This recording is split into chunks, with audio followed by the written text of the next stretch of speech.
Hello, everyone, and welcome to TAWS U. What is this? Number... I can't count. Hang on. This is a TAWS U. It's number 33. That's what it is. I found it. Hello, everyone. Oh, that... Gotta change the information 1 second. But yeah, we're live for this TAWS U. I think I'm gonna be here alone for a little bit, because we have something fun happening. We're gonna be following one person, the one and only extraordinaire, like tournament staffing extraordinaire, just very good at the game. Willie J, as he makes his run through today. Kind of a throwback here. It's kind of fun that I'm the one commentating this, because I remember doing this. I'm the one who proved that it was possible. Back in the day when we didn't really have that many people, we just had people. I was just... I just played and on stream because I wanted to keep my elo. That's what I wanted to do back then. And yeah, that's what happened. And that's what's going to be happening today, which is very interesting. Super excited to see how this goes.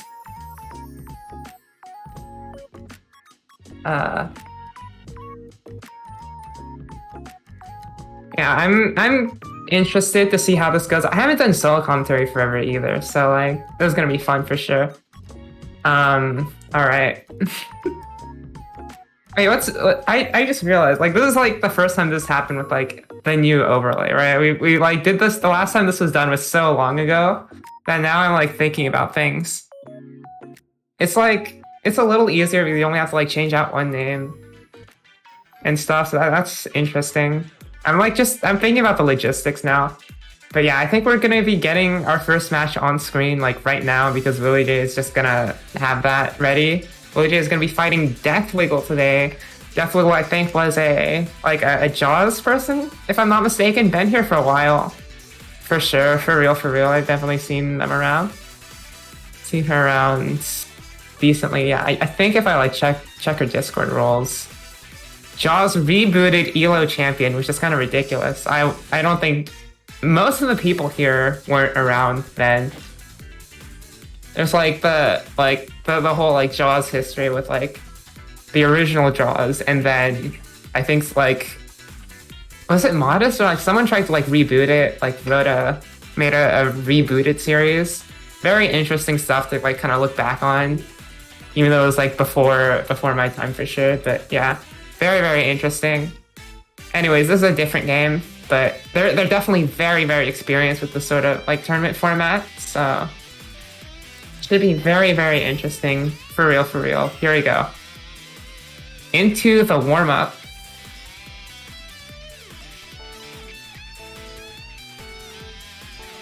And as we can see, TKI classic. I do remember Willie like saying like specifically, hey, I try not to do like too much like fancy stuff, because it's very easy to mess up the fancy stuff. Like, I have large amounts of experience personally with that. It's kind of funny. But that OPS kind of covers up the well, but well, he is going to be able to count the 4 off of that. Very nice 10 spike. Love the L spin as well. Deathwiggle going to follow up with a spike of her own here. There's definitely a little bit of a speed advantage here. Deathwiggle seems to be like that kind of like slow but efficient player. Yeah, and she does seem to be sending a little bit of back-to-back. Ooh, that TSS into Tetris. Willie does have a cancel for that. Very nice. And yeah, she's gonna open up her well, send off a bit more here. Willie ready with a T-spin of his own, kind of to clear up the stack a little bit. Ooh, a little bit of a multiplier as well. Definitely kind of on the ropes here. Stuck at the top of her board, and here's where the like speed disadvantage really hurts when you're at the top. You gotta be able to like get pieces down. And yeah, Willie's gonna take the warm up. Azura solo comms are real. I haven't done this in forever. I don't even know if I don't remember the last time I've done this. Maybe I've never done it. Who knows? I sure don't. It's at least been a very, very long time, but hey, I'm down. Always up for a challenge. And so is Willie, as we're gonna be getting into this first match for TAWS U33 Gaming. I mean, oh yeah, I have actually. Yeah, that would be. Yeah, I don't think I've done it at TAWS just because we have like so many people typically. But the staffing for this one, a little bit of understaffing. It's fine. We can deal with it. We can handle it for real, for sure. We're getting into things now.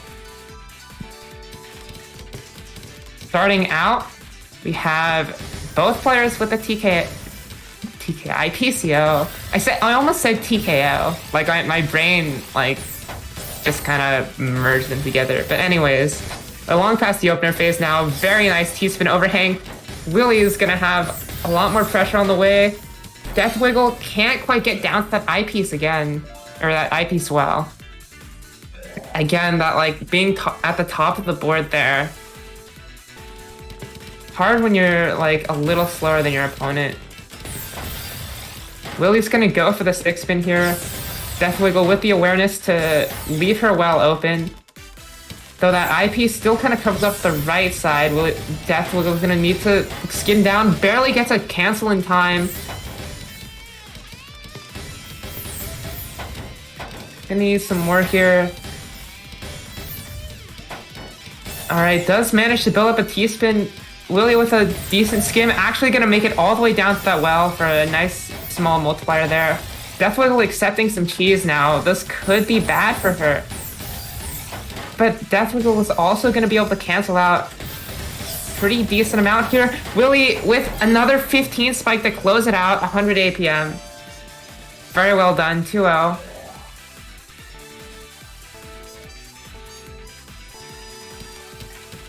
Alright, going for another stick spin here. Willie trying his best.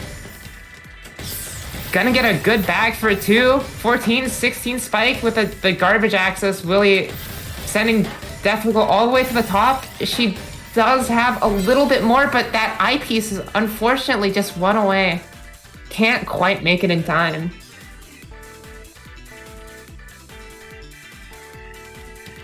Alright. Another PCO here. Death Wiggle kind of freestyling. Love to see it.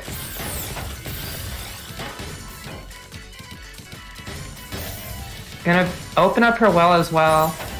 Goes for like the multiplier to just completely cancel. Both players just going all the way down now. Willie getting ready to send off a little bit here. That doesn't quite fulfill the requirement for a TSS mini. I didn't know this for like forever. But like the requirement for that is that the wall behind your T piece has to be 3 blocks high, which is really interesting. And like it makes sense once you know it, but like for the longest time I thought it was influenced by gravity or whatever. But then I think like Cap like showed it off on his stream and it all made sense. It's a very strange thing, and unfortunately Willie can't get out. Death Wiggle getting on the board there.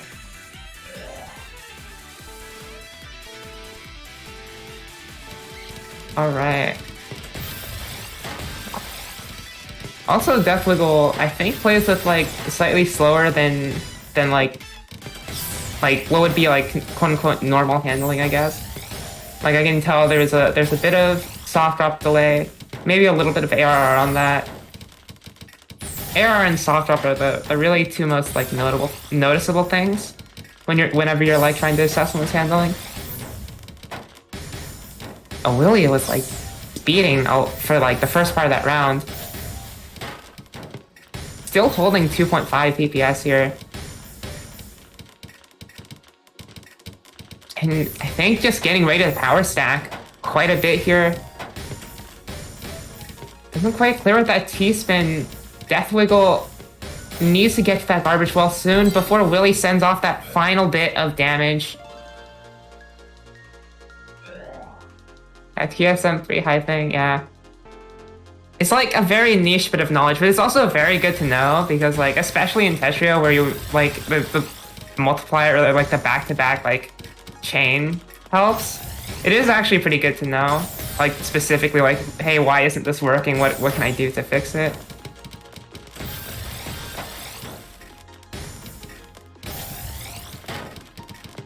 Ooh, that's an excellent donation from Willie there.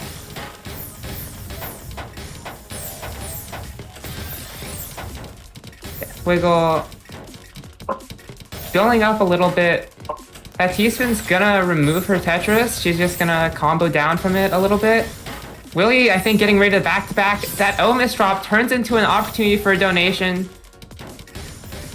Death Wiggle, again, being pressured pretty hard here. But she is actually gonna make it down with a pretty darn clean board to boot. Just takes the combo out of it there. Building up an 8-1 now. That is the quintessential example of fossil fuel stacking, but it's not like you can't get out of it, and Death Wiggle does that wonderfully there.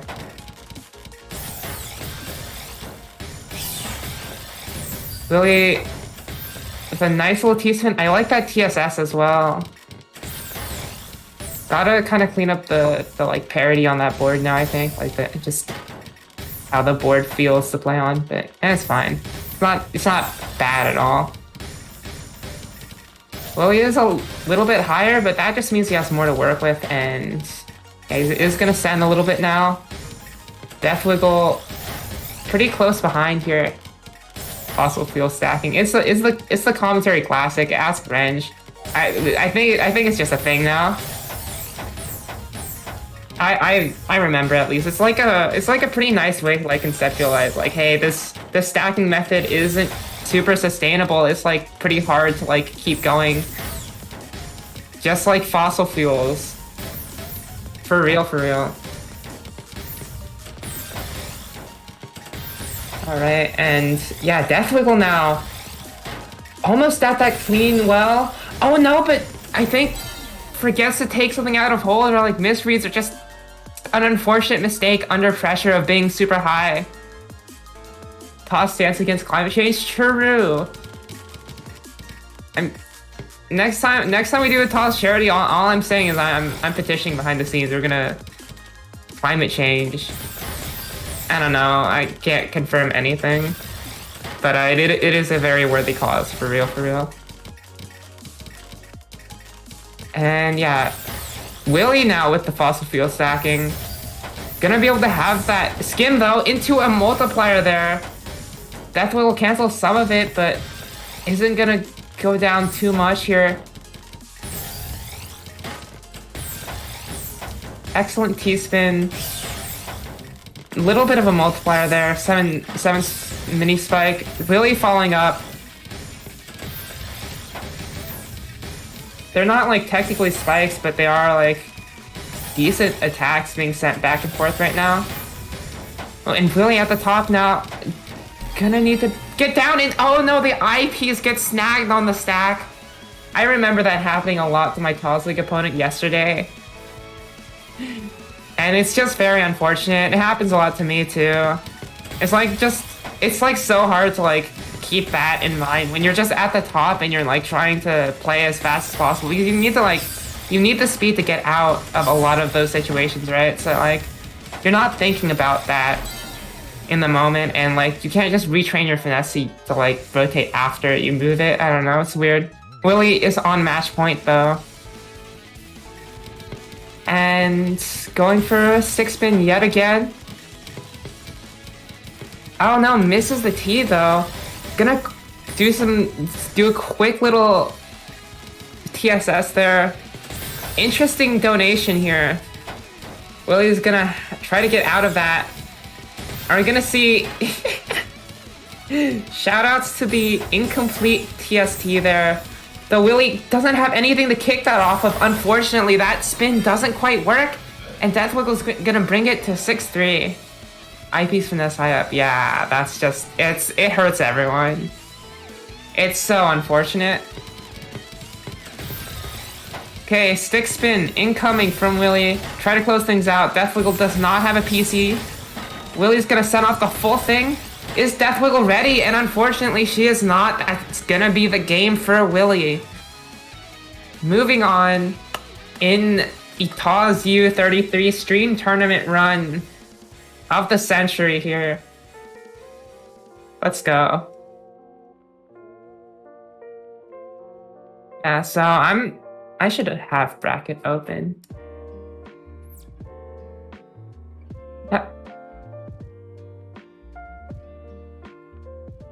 Yeah, with that, Willie is gonna take it 7-3 against Death Wiggle.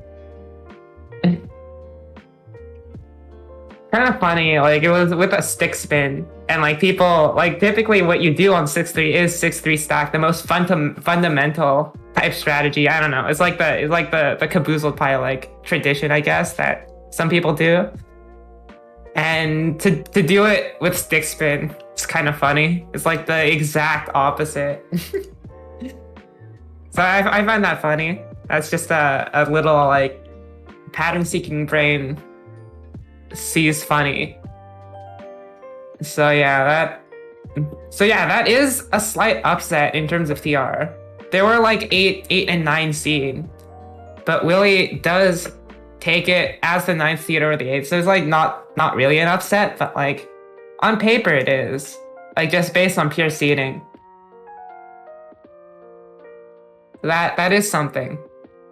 Always counter stick with a DT. Everyone knows this.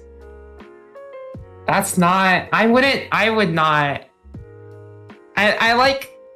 For a second, I was like, oh yeah, this Kaminari, I trust him. He's kind of confident. And then I think about it. It's just like...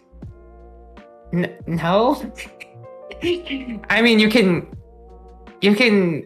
cancel with it, I guess, but... I think they're just gonna time. They're just gonna macro. And then like, either like... You have to send it off first. They accept just counter spike with the might of 1,000 suns, or you get sent. You just get stick spun, and then you're DT. You get sent so much. You know, it's literally the spike opener, the spike opener. You know, like that's not. I would not advise that. Is what I'm saying. Oh? So looks like we're gonna have a different stream match because right now I don't think Willie's next opponent is ready, so we have some time. We're just gonna throw on a different set here. Gonna go on to a different part of bracket.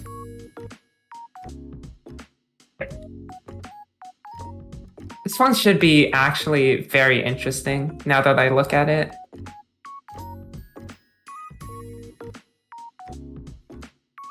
Pretty exciting. Yeah, this is a return of someone who... Been a while, but they are back here to play in TAWS U.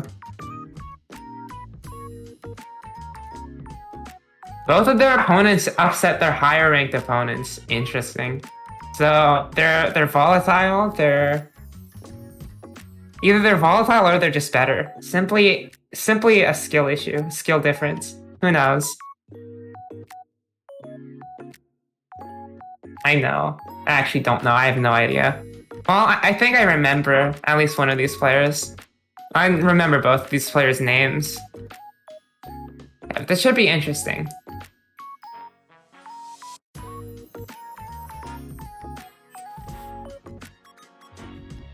Oh wait, this guy's British? I didn't know they were British. That's crazy.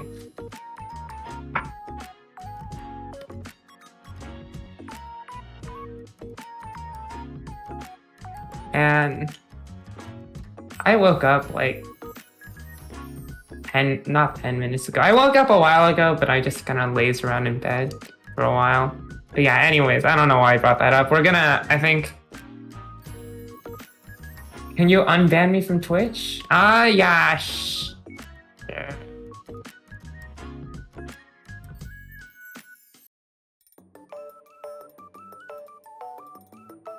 Yeah, I'll do that.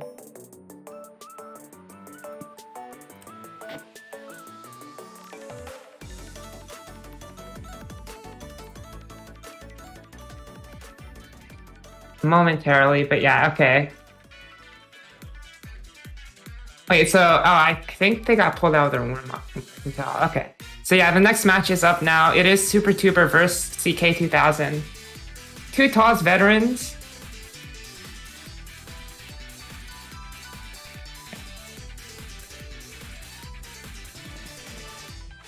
Alright. Should be exciting. For real.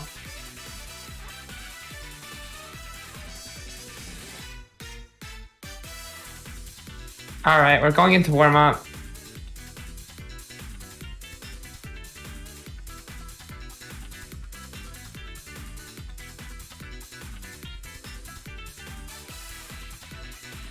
Alright, there's a bit of banter, but yeah, we're gonna get into things now.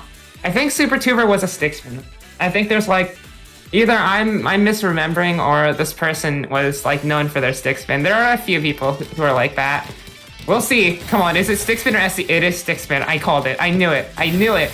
Chat, I knew it. I have knowledge. I still am aware of the TAWS community. That is a 137 APM stick spin round. Classic SS Tetrio, except this isn't SS, this is TAWS U. Forgot. Stick bag. You just got sticked. Not stick bugged, stick spun. Stick. Any stickers in chat? Please. Don't get stuck on stick spin. There are other things about Tetrio. Okay, stick spin SDPC. Here it comes. Stick spin spike incoming 15, 17. Big spike on CK's end from the stick spin. Gotta be careful of that, for real. Okay, we're back to a little bit of a nice, like, clean freestyle stack from CK. Love the SC box solve as well. Super Tuber with a little bit of multiplier. CK is gonna be able to cancel it out. We're in mid game. No stick spins here. Super Tuber might just be able to hold a mid-game back-to-back chain if me calling it out didn't ruin it. Well, it kind of did, but, you know, the thought was there. Ooh, that's a risky position. I think a lot of the time what people do is, like, they build a T-spin on top of their, like, already, like, 4-high well. And, like, it hurts then because, like, then you're, like, you remove your Tetris. Or in the case of, like, Super Tuber, they didn't really have the TSD, like, finished out. So, like, they had to, like, skim a little bit after. What might be worth, like, doing in those situations is, like, saying, okay, if I have enough time, how about I look at, like, what would clear after this Tetris and try to build a prophecy? I think that's something worth learning. It looks very cool, and it's also, like, pretty darn good. Pretty clean. If you can manage it. I don't know, like, how many people, like, how many people look, like, below their stack, you know? Oh my god, that back-to-back chain with, like, that stack? Still enough to kill for Super Tuber. Very nice. Very well done. But yeah, I feel like sometimes that's what a lot of people, maybe, like, in the lower ranks, like, sometimes fail to do is, like, look below their stack. And I've been there. Like, I'm still not very good at it myself, but, like, and it's also definitely easier said than done to, like, assess, like, what happens if I clear this, right? Like, do I have everything, like, done for that? Oh no! Big spike from CK! Super Tuber does have the ability to make it out here.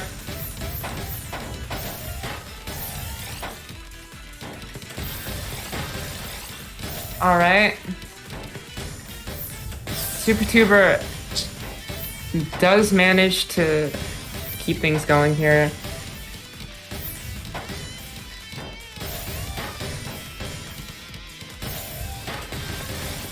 Gonna be able to build a nice little T-spin, keep things going. Okay, CK with a little bit of a spike at the top. Gonna introduce some nice clean garbage into this game. SuperTuber skimming just to get to that garbage and is gonna make it out. TK canceling a little bit, is gonna receive some cheese. There's a little bit of pass-through there. Not a catastrophic amount. Nothing too much to worry about there. CK with a nice little carrying before. Very nice. Down stacking now. Building a fractal. SuperTuber about to send off a huge spike. 20. 3-1 now.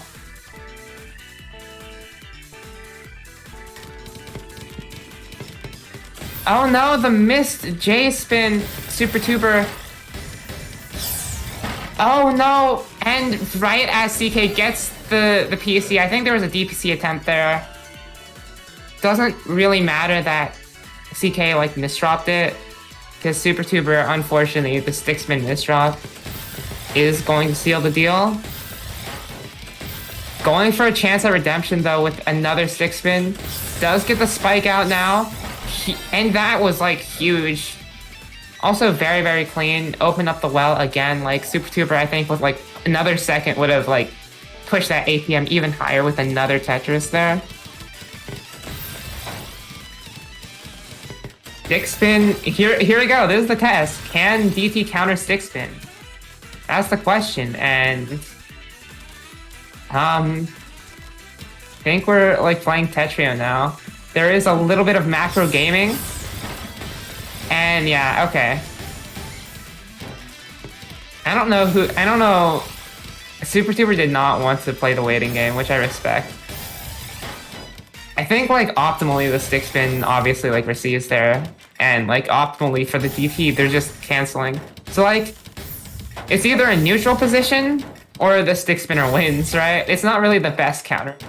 Like, it is a counter, but like, you don't really gain anything from it. Yeah, because you can't really like, you don't have as clean access to the garbage as the stick spinner, I think. And also the stick spinner has that back-to-back chain going, because this is the Tetrio opener. It's supposed to exploit all of Tetrio's mechanics. And it does in fact do that.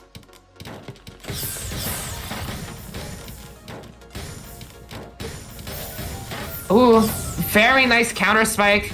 Like, good like solve with the garbage. And CK is going to send that stick spin straight back to sender.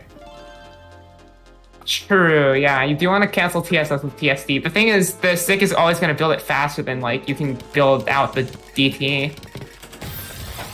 Right? Like, even with that like extra like little boost from being able to hard drop the pieces instantly, you're not gonna get your TSS out first, or TSD out first.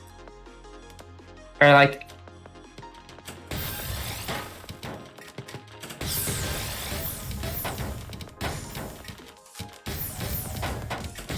SuperTuber with a bit of a misdrop. That TSS doesn't quite clear, I think, as much as he probably wanted it to.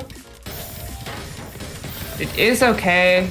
SuperTuber going to make it out. But yeah, TKI is probably a good counter. TKI, MKO, some early TSD. You want to be able to do it fast too.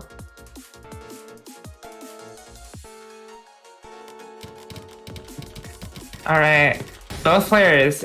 Opener trying for the PCO. There is no solve on that bag. CK is going to get bit of a nice little center well going. SuperTuber ready to counter spike though. Both players in reasonable position. Nice little combo from CK. Like just going for those sometimes. Like if you like see like, oh yeah, I can probably like combo out a little bit here. Gets a little bit of cheese. You know, like, switches up the rhythm a little bit. Why not, you know? Also, it's very good to, like, know, like, have a little bit of, like, mid-game combo vision for, like, other games as well, if you're ever planning to, like, expand beyond Tetria. It's, like, a good fundamental skill. Alright. Super Tuber has a very clean stack here. Going to be able to count to 4 on that well, and that's going to do it. 6-4, about to finish out the set.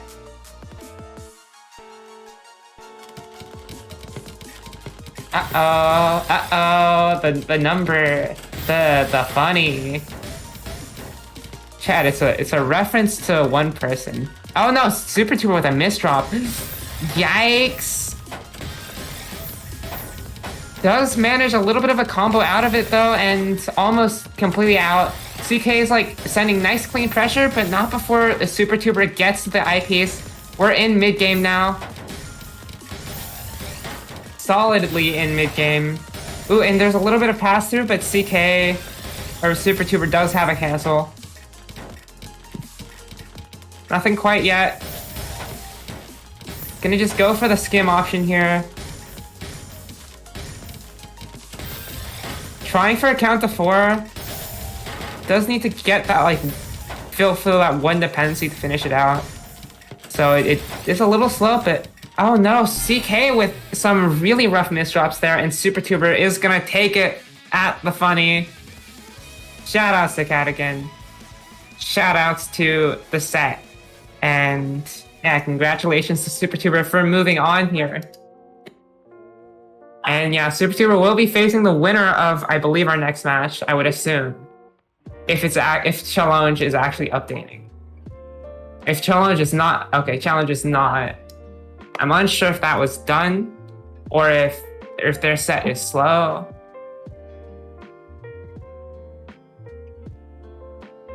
I'm gonna do a quick check on the information that I can find here.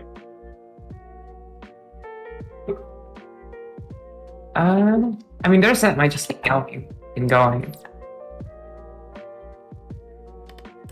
All right. Yeah. This will be interesting, for sure. I wonder if, like, this set, like, it seems like seeding wise, it shouldn't be going on for this long. That, like, I assume would be the precursor to the next one. At the same time, I don't see a result from them, so that's curious.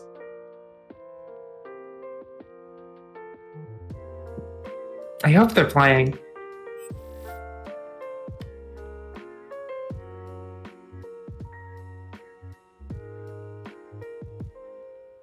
All right. Okay. Still working through stuff. Yeah, this'll be fun for sure. I have not eaten. Well, I have. I'm gonna take this opportunity to eat a little bit in between matches. I have croissants here. Croissants are pretty good.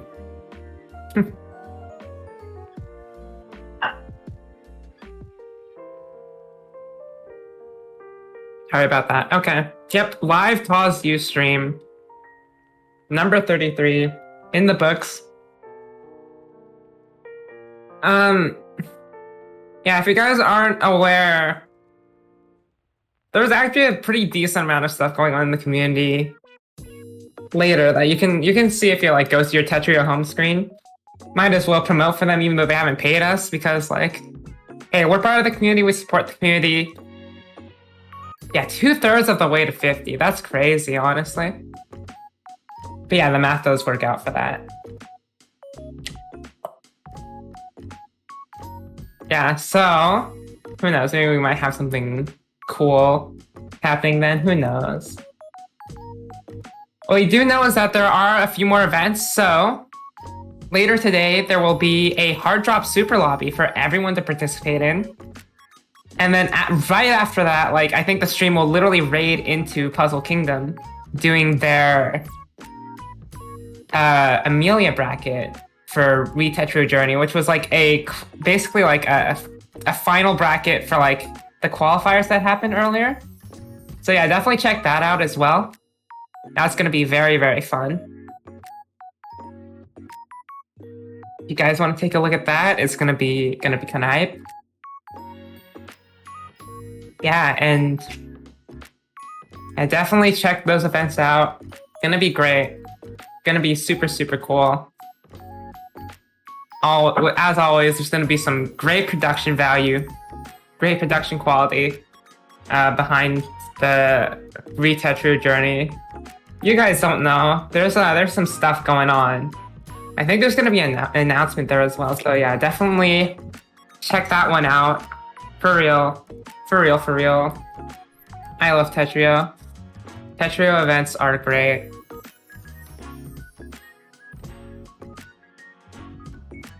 Yeah, we are vibing.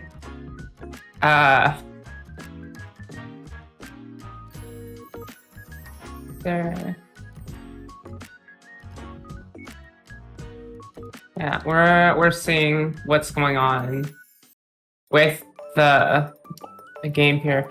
Oh, okay, so I've just realized that last match was a top 8 qualifier.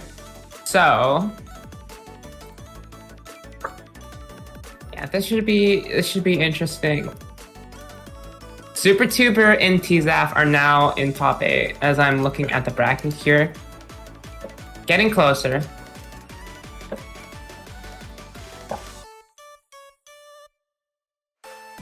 Yeah. Yeah. Shout outs to TZAF. Welcome back. Your name is Nyab. No, your Tetrio name is Nyab. Help. like a slab, but Nyab. Very interesting. Nyab. 24,700? That's crazy. I am assuming you mean 23,700. That would be my guess.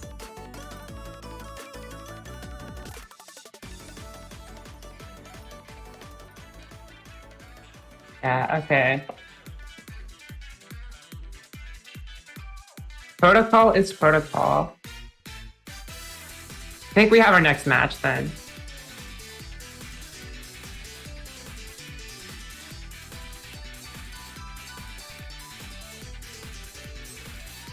All right. This is gonna be a set. It's gonna be kind of tough for Willie here, but I think we have the power up, the stream power up. For real. I imagine, imagine if Willie takes this. I think with a little bit of luck and a lot of hard work, I think we can manage. But yeah, Willie is against Night Slayer here. Our seed 1, 24,400, which I think is like 100 or 200 TR off of X. Just like flat, right on the money, 24.4. All right, here we go.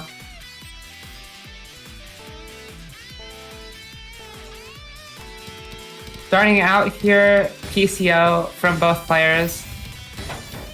Bit of a misdrop, but I don't know if there's PC anyways, so it's fine. I mean, I wouldn't know. I'm not smart like that. All right. Combo extension there. Willie realizes, hey, that eyepiece is a little too early for me to multiply. I'm just gonna go for the combo instead, and it does work, I think. Night Slayer didn't really accept too much cheese from that. I will note that Willie is playing a bit faster in this warm-up here. Ooh, committing a little hard, but Willie does have the solve.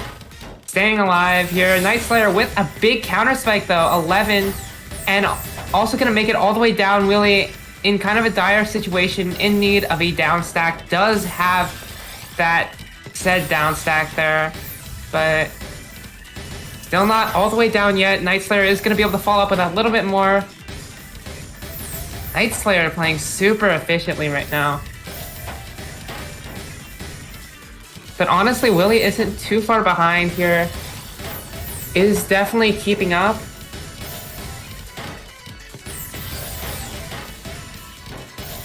Willie sends out a 10 spike there. And that's actually gonna finish out the warm-up. Nice, like, solid T-spin into Tetris. That, like, if you combo that, I think that's, like, just enough to make a 10 spike. It's like the Tetris Classic. Alright. We are on our way here. And now we're getting into the game. Into the set here. This is the top 8 qualifier you've all been waiting for. Jigsaw from Weeklies. I don't even know if that's actually Jigsaw. It just looks like the, I don't know, is it Jaws? I don't know the PC. I just know it's like vaguely similar to a PC shape I have seen before. Okay, there's your insight. I don't know PCs. I need the 10 PC badge. Please help me. 21 spike with the combo from Willie there. Doesn't do that much though. Actually, Night Slayer did receive quite a bit of cheese. Willie's gonna try to follow up. Ooh. Night Slayer is in a tough spot, for sure. Does make his way out though. Basically completely. Willie with a 5 down stack combo misses the L piece. That's okay. That's fine. Because he does have a bit of a continuation here. Ooh. Unfortunately, doesn't quite build the overhang correctly, and that J piece doesn't clear.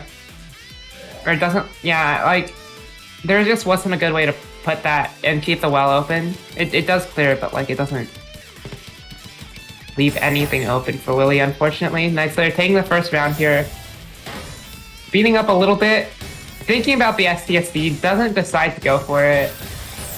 Just gonna take a few skims. Willie's gonna fire back with a bit of a spike, but Night Slayer maybe plonking a bit, trying for the counter here.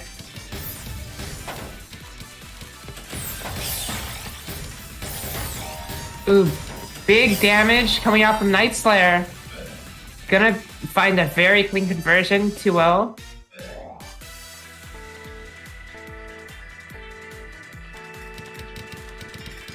Alright. Both players going for different variations of TKI. Interesting donation from Night Slayer that resolves super cleanly. I've never seen that continuation before, but that's super nice.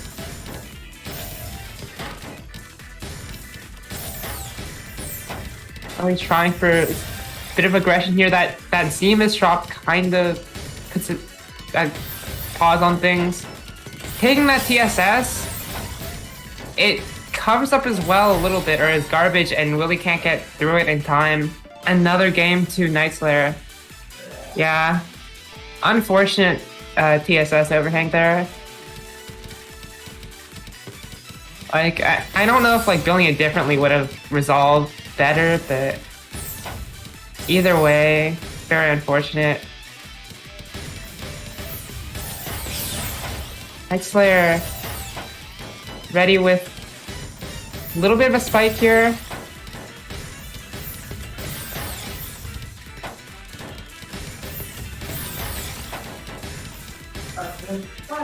Alright, taking a nice little conversion there, 0-4. There's like a lot of like floating in that. That was pretty cool. Well, he's gonna try for the stick spin. I feel like as a 24.4K, I feel like you have to have dealt with stick spin several times in your journey to get there. Willie does get to that eyepiece in time, is gonna keep cooking here. Oh no, doesn't realize that the well isn't cleared yet, puts the eyepiece over. That is gonna stop Willie from going down immediately, but does actually have a T-spin. Stay alive here. So again, Willie is being pushed up really high now, and Night Slayer has that follow-up pressure. These games feel really like far closer than like the rating would seem. Like, it doesn't feel like Night Slayer is just like overpowering his opponent, though I suppose maybe that's just his playstyle. Going for that same like continuation again with like the donation, it looks really cool. Does his job pretty nicely. Night Slayer is gonna keep back-to-back here. I should never say anything. Hey, but oh, the Z misdrop.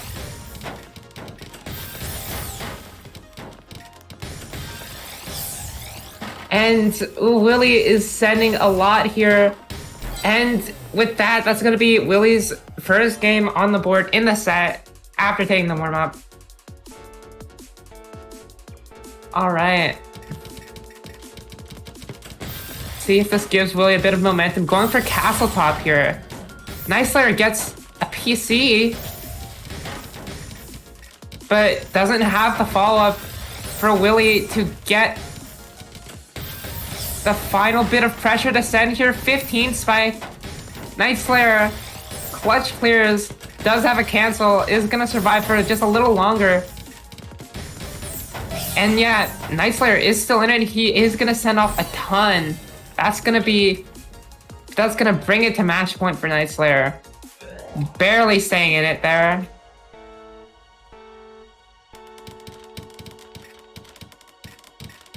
All right. Both players piecing. Willie going for a little bit of an 8-1, actually realizes, yeah, that's fossil fuel stacking, just gonna cancel out of it. Into 9-0 now. Alternative fossil fuel. Night Slayer with a misdrop on the donation. This could be Willie's time to strike.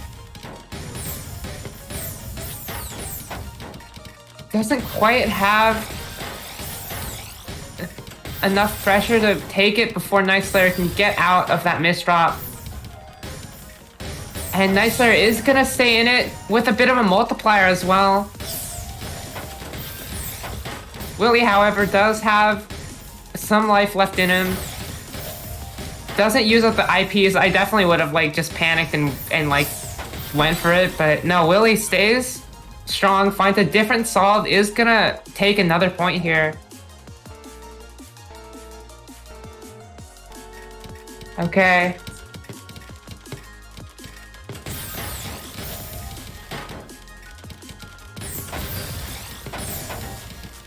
Both players here kind of in a typical situation. But Willie with a nice little 14 multiplier. Dark Shadow ready to counter with a bit of a spike of his own here. Oh wait, that's another multiplier, very multiplier heavy round. Both players at pretty darn high APM.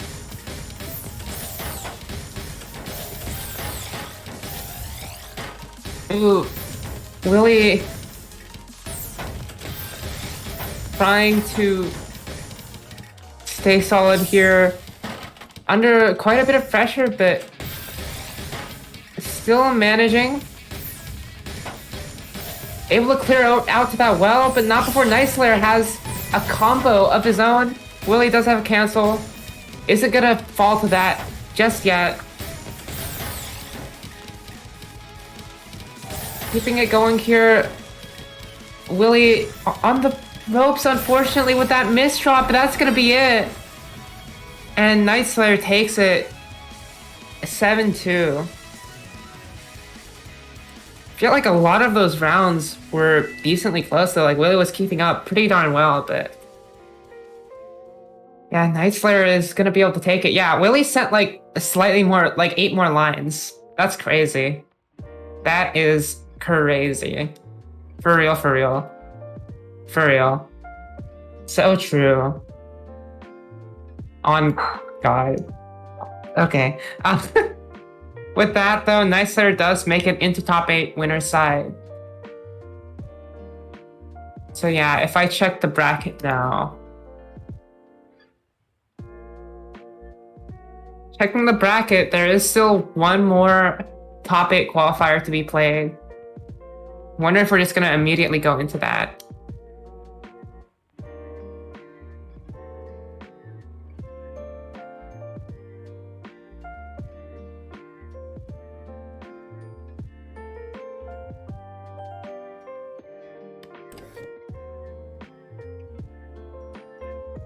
All right.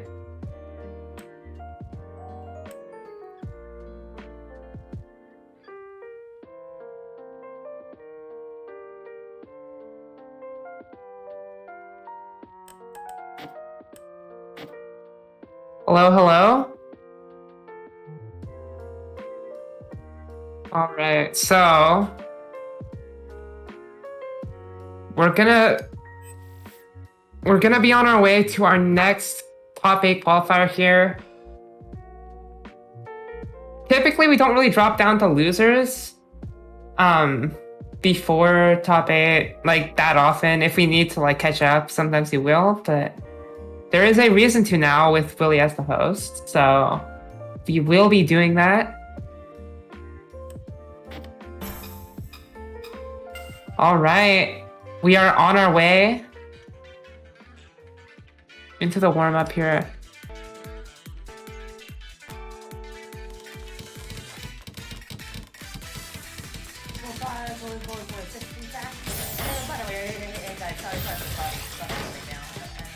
You're fine, yeah. That's good because now I can like actually eat. I have not eaten yet, so. I woke up. I laid in bed and then I heard, oh shoot, the commentary situation and staffing situation is yeah, very nice. Ooh, a ball fire.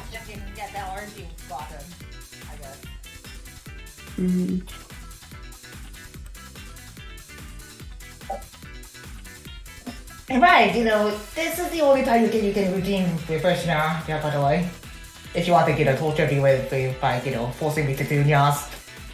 As far as... Is that unlocked? I can unlock it right now if it isn't. Yeah, why not? Okay. I'm ready. 1 second. Where is it? Where is it? I can't. I don't know where the... Why am I like... Okay, it's unlocked. It is unlocked, cool. That's crazy. Alright. Let's see how many NAS do I have to do, at the end of this match. No way, Ads is B- now? That's crazy. Alright. Okay, Willie J going for TKI, but oh my god, Evolve Fire made a huge misdrop at the get-go. Yeah, that is really unfortunate. Yeah, another major misdrop, and that's going to cost him a point.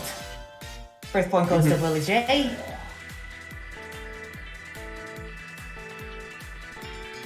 Yeah. Okay, Willie J going for either 6-spin. Yeah. Willie J does like a 6-spin, and hey, that is a very clean well. Yeah, as well the subsequent actually really cool. They were able to pull up sending 10 spice twice in such a short amount of time.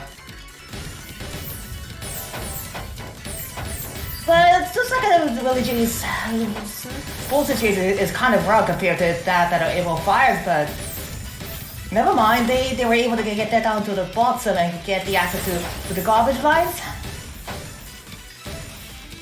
And it looks like Evo Fires really struggling to find a good way to get a pressure Willie J, but yeah, I don't think Willie J has a lot of resources to work on, but that cheapest misdrop. Okay, that's a little bit situation to Willie J, and there we have it. Evo Fire will 11 spike, and that's going to. Oh no, yeah. Unfortunately, like the right side was not filled out. Willie could not skim out that line, unfortunately. Super close, but not quite able to make it. Yep. Willie J pulling off a PC while Evolve Fire was able to offset some of the garbage they received, and which makes them a little bit easier to get the access to the world that they just got. But Willie J is able to fight back, which she does. But it looks like Evolve Fire, the whole counter attack has worked out. Okay, looks like they're actually in a neck and neck situation right now. Evolve Fire with a decent downside decisions. Okay, Yeah. even know that they had to scan some IPs. And yeah. I think that was one of the minor factors that sacrificed another point. Maybe not.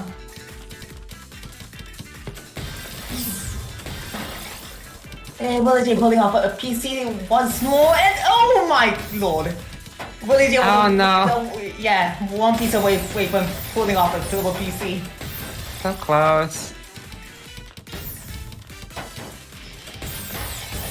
Okay, if you won't fire with a great out counter-attack, sending over 12 strikes at once, but yeah. Willie J was able to get out from the pressure just in time into the RNG.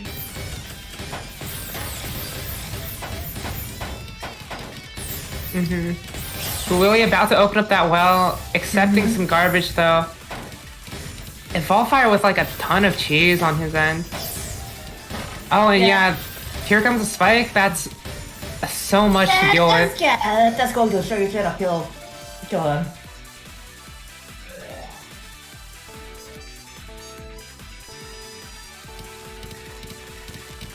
Okay, Willie J going to go for TKI while Evil fires. Okay, that was a lucky garbage. That was a lucky garbage, indeed. Okay, Willie J is actually going to try to find a way to pressure the opponent, and it looks like they just opted for. Oh, never mind. That choice to continue the back-to-back chain. That was rad. That's rad. But anyhow, either way, Evil Fire's getting to the subway ready to says that a PST attack up, but decides not to. But even though that this decent decision, that one ain't able to get a block, prevent him from offering another point to Willie J. 4-1. Willie J is on the lead now. Here comes another stick spin from Willie. Volfire is almost out. Yep, does make it to his garbage perfectly on time. Now Willie is kind of in a rough spot in a Volfire with just so much clean garbage. Yeah, Willie J was really greedy at the beginning of this round, but he was that one time I was able to get to the bottom of the pool. Luckily enough.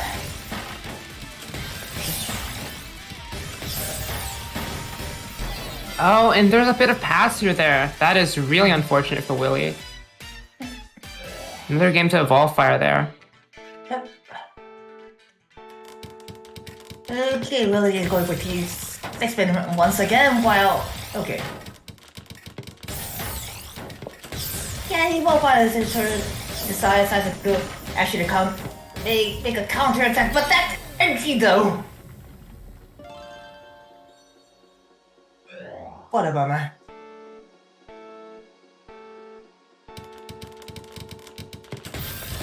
For players going for TKI right now, while Willie for Evolve Fire, Willie is trying to go back and forth with a lot of garbage.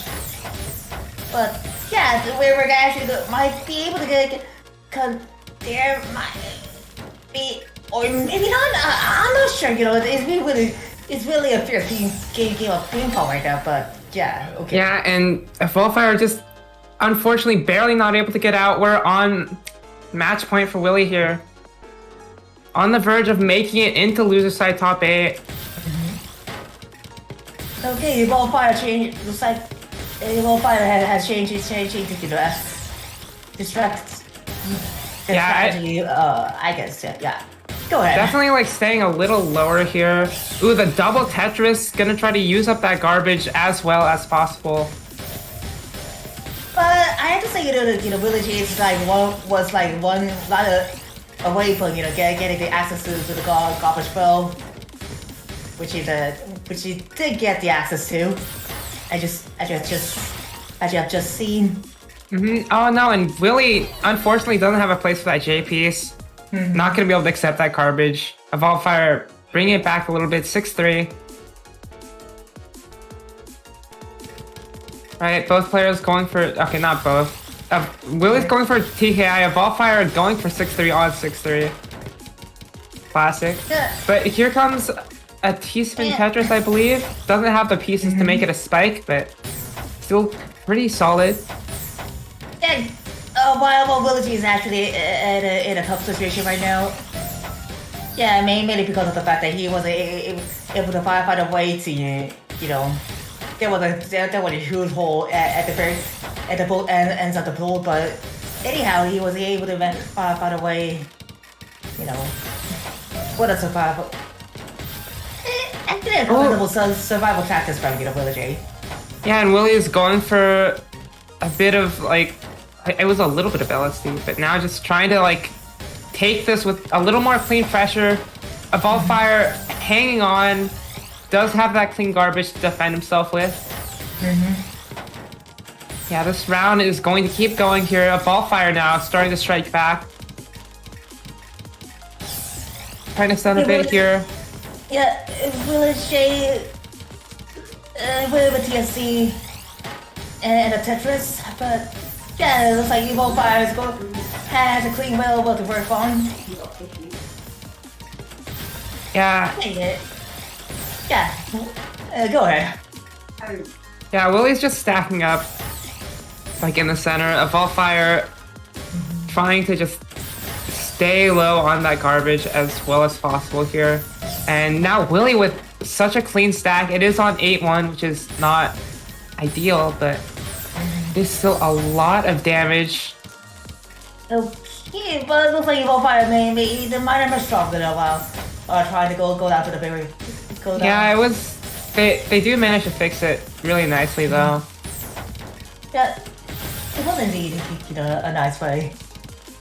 Okay, Willie one line away from getting the access to the wheel, which he does with a Tetris bike. Yeah, also able to speed to that eyepiece in time to defend himself there. Oh, Evolfire misses the S-spin, unfortunately. That kind of spirals into a very unfortunate stack, and right as Willie is able to pressure too, that's gonna be it. Looks like Willie J has taken Bossy to the next round once again. Okay, it looks like the blue commentators are here right now. Oh, wait a second. Yeah. Looks like we have to do to the topic to the commentary for the what are the topic matches as part of what I heard. Is it fine if I swap out to eat breakfast? Dash Pepper, you here? Yes, I am here. Hello. All right. I'm gonna eat breakfast. I'm gonna let you guys take top 8. All right. Look at that. All right, top 8 time. I just ate a disgusting amount of pizza. What kind of pizza, by the way? It was just a plain pizza, but it was stuffed crust. So You know, a lot of cheese. At least there were pineapples on the pizza you ate. Yeah. I'm not much of a big topping guy, unless it's ice cream. Ice cream, I will load with so many toppings. Whether it's chocolate chips, rainbow sprinkles, hot fudge, cookie dough pieces, marshmallows, like I will put anything, caramel. I will put anything on my ice cream and it'll be good and I'll like it. Oreo pieces, what else? M&Ms, just like candy stuff. They're all the same. I don't know. I will put anything on my ice cream. Okay, that's one bothered with sugar, fat, as well as calories and such. Yeah, I'm not going to eat that if I were you. For my sake. Well, I don't, do that kind of thing every day. So I'll do it every once in a while, and then I'll work it off. As in like a cheese snack or something, I'm not yeah, even though I'm not sure cheese snack is a thing. I actually heard of his cheap meals. When some obese people could go on a high diet, they actually do get cheap deals time to time, like 2 weeks, once 2 weeks, once a 2 weeks, I guess. I'm not sure. I haven't really thought of them.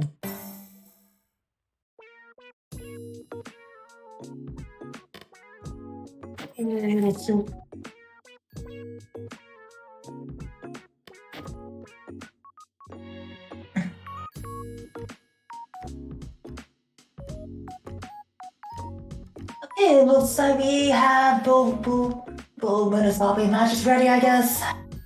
I'm actually just I'm not checking the record, by the way. I jumped in. I jumped in a while as I was still doing the solo commentary, so yeah. And don't worry about me staying up late night. It's already it's actually 4 a.m. here in South Korea, but I actually got up at 11 p.m. due to some kind of things I'm preparing for. If there's actually a major project I'm actually pitching in, even though that's actually for South Korean players only.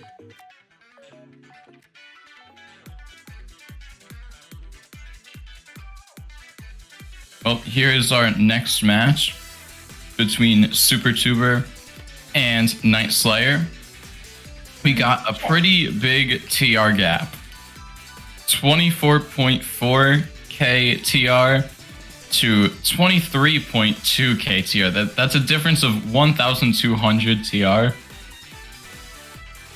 Yeah, I have to say, that more like 1,100. Actually, one step ahead of you rank threshold, while the other is like one step away from getting into the X rank. Yeah, that's actually an identity difference. Even though the fact that the TR difference is between it's actually in terms of the TR the difference is the same as like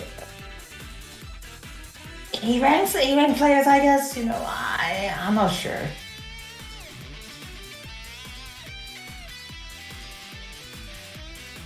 Speaking of SuperTuber, they are a big underdog in this game, but looking at the stats, they're not that far apart.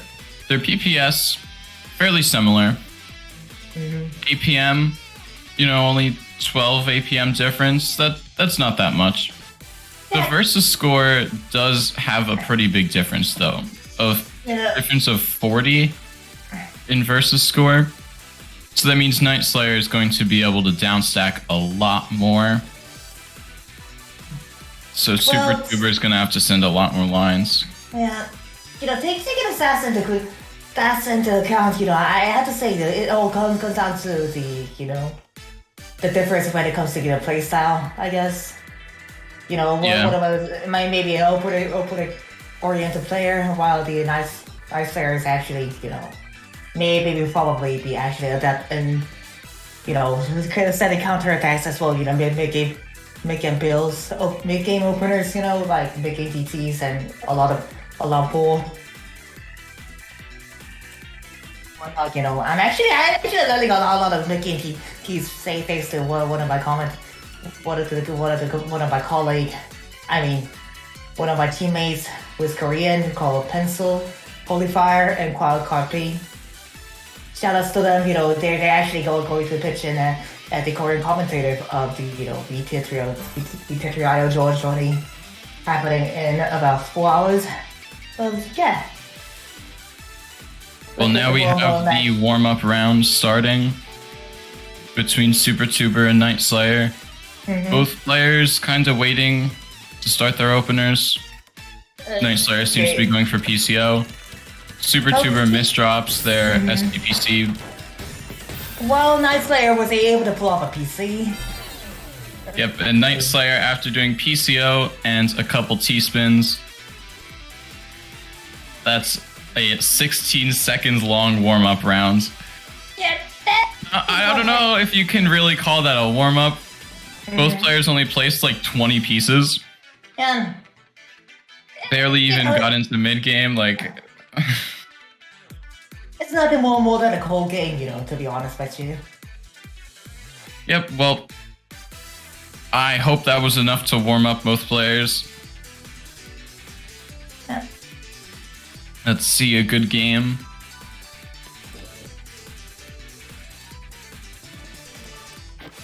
Yeah, let's see how it goes. You know. They could be also get a super offset, make it a miracle by like,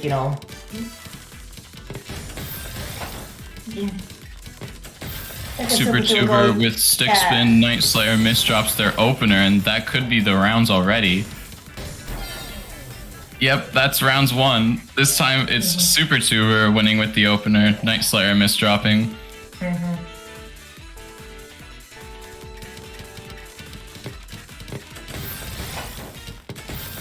Stick spin again. Stick spin versus PCO. Night Slayer turns this into a 5-4 upstack and just decides to skim down to open up the garbage. Smart decision because he's tanking a lot of clean garbage and he's gonna have to get this counter spike off quick. Super Tuber, really strong pressure, but he's got a good amount of cheese on his board to deal with, so he's gonna try and cancel a lot of lines. And now Night Slayer, with all that clean garbage, really took the offense for themselves. And now you can see Super Tuber really high up. Night Slayer very comfortable on the bottom of their board, making T-spins, building back-to-backs, just clean board state. And they almost held 100 APM for a pretty long time. Yeah, just get that goal. Now we can see Super Tuber tanking some opener clean, and then skimming down. He's got some clean garbage in the 09 column. Night Slayer has a good up stack, but he's gonna have to down stack. Opening up the clean garbage. He's gonna have a strong APM stack. Super Tuber in real big danger right now. Night Slayer gets the win on rounds 2. I just think, I don't know what was up with your Super Tuber opting for a T-spin donation. That's actually a bad decision to and personally, I think it's actually one of the worst decisions I've ever seen in that situation. That last round was really a battle of who could get through their clean garbage faster and more efficiently. Because both players had clean garbage, but Night Slayer, he just got it open and then sent big spikes with it. Did a really good job of transitioning the up stack into a down stack. Really more of an APM stack.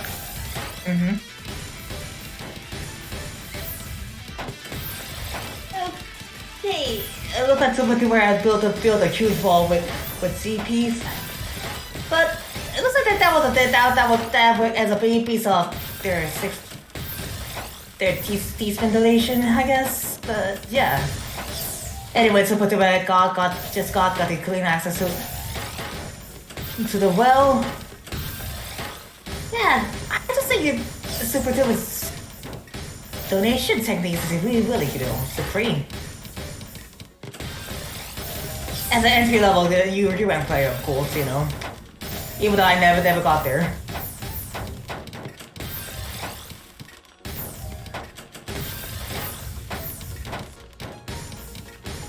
Okay, Super Tuber could have go for a PC attack by just sending a I cleared the line with T-spin single wire and T-spin double jet, but yeah, they were able to. Okay.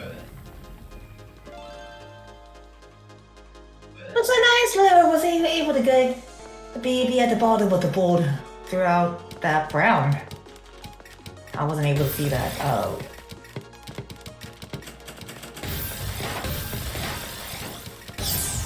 Okay, Super Tuber fully off a PC.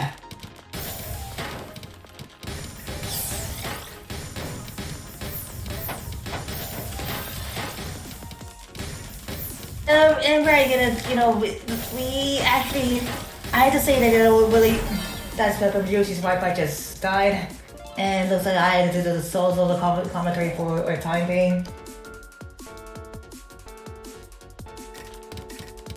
Okay, so both players going for PC operator. Yeah, but Night Slayer wasn't able to pull up while Super Tuber was able to.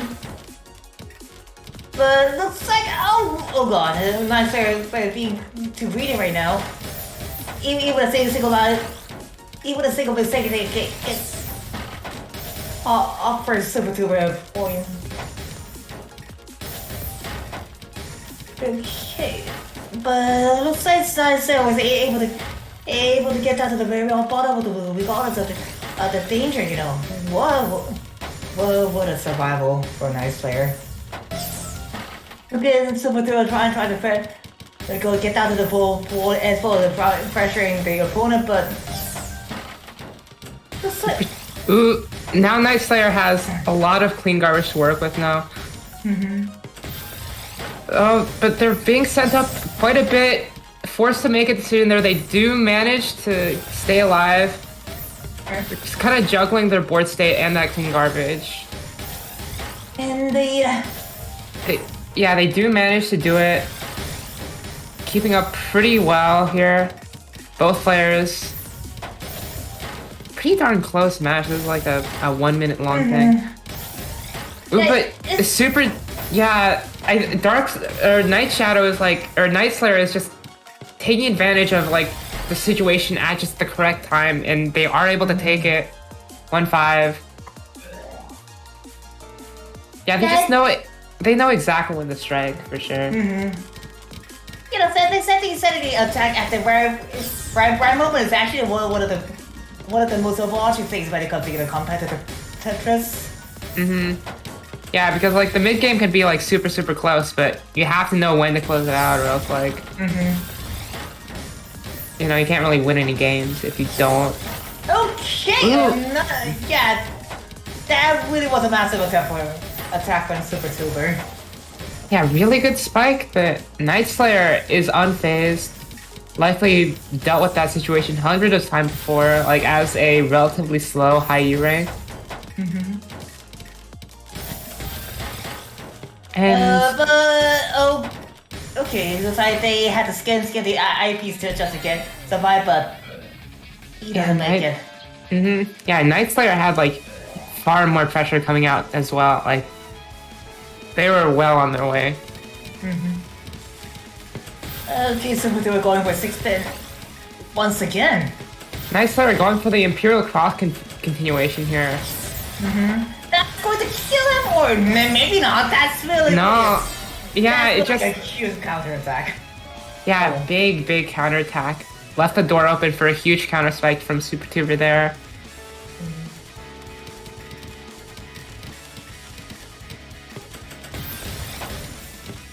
Right. Alright. PC coming out. Night Slayer unfortunately does not have the 2-line solve. Super Tuber going for the stick spin. Doesn't quite kill with it. Night Slayer has a lot of room to work with.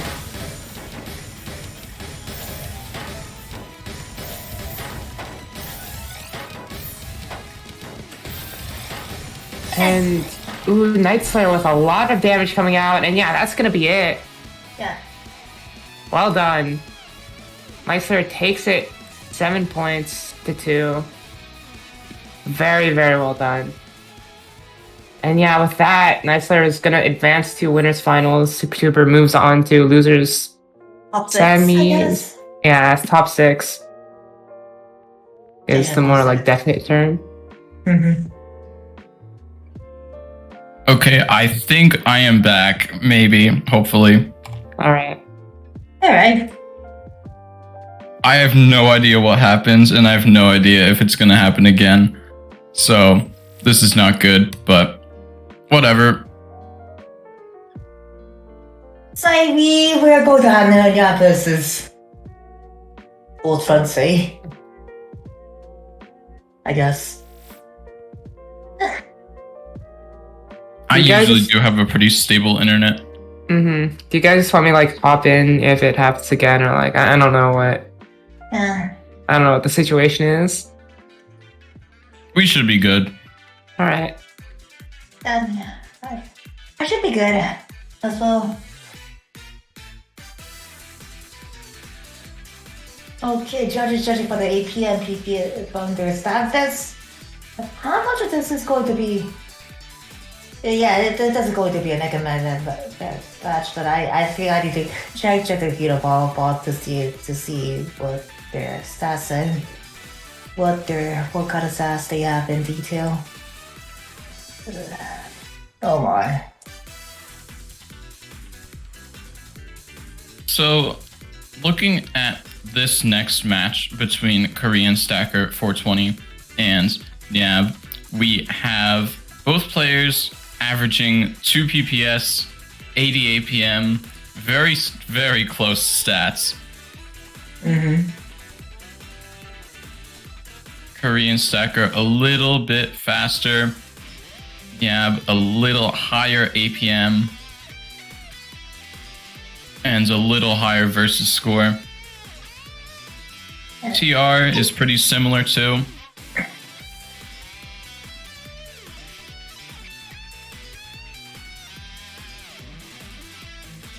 I just say that I'm not sure what was behind this decision to name themselves Korean Stack at 420, That actually gets me a little bit. But Well, let's see what happens. DT Cannon versus TKI in this warm-up round. Yeah.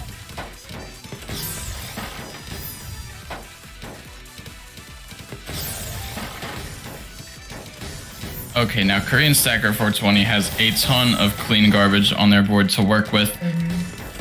Yeah, but has to get through their clean pretty quick. Yeah.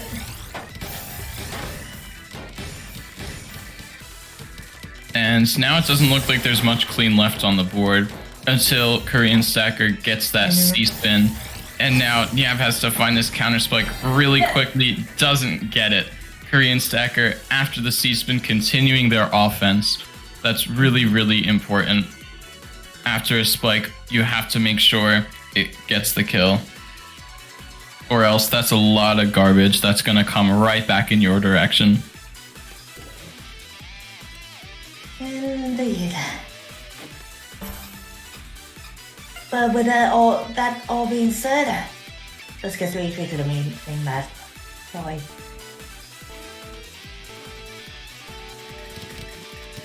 Okay, looks like both players are opting for DT, but okay. Well, Okay. one DT works, one DT gets misdropped. Easy from our second for Wednesday. Gosh, TSD had the 4-line PC, but tanked 2 lines of garbage. So, didn't work.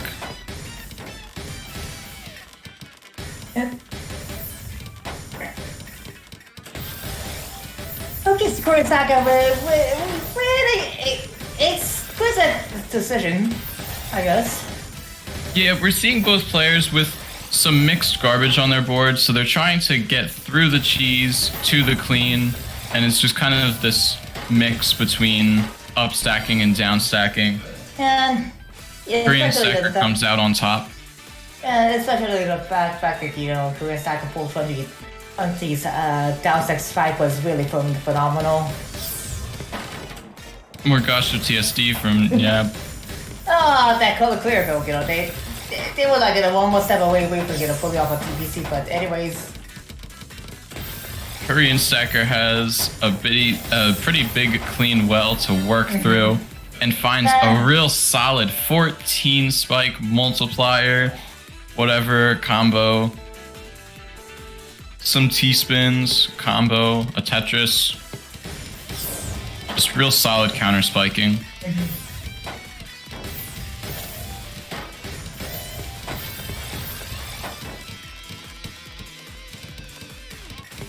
Yab has a really clean board with this up stack, kind of like an LST shape. And so now they tank some clean garbage and they're able to just get right to it. They're gonna have a pretty high APM this round. And so here we got a little bit of garbage pass through. Now Korean Stacker with their clean garbage gets the counter spike. and gets the kill. Yep.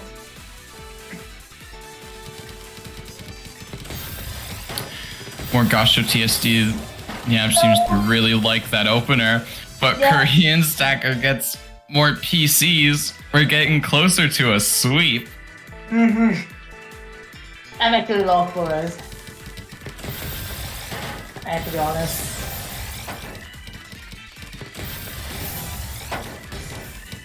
You know, we were thinking this would be a close game. But it went Korean otherwise. Stacker heard that and was like, "No, this is not close at all."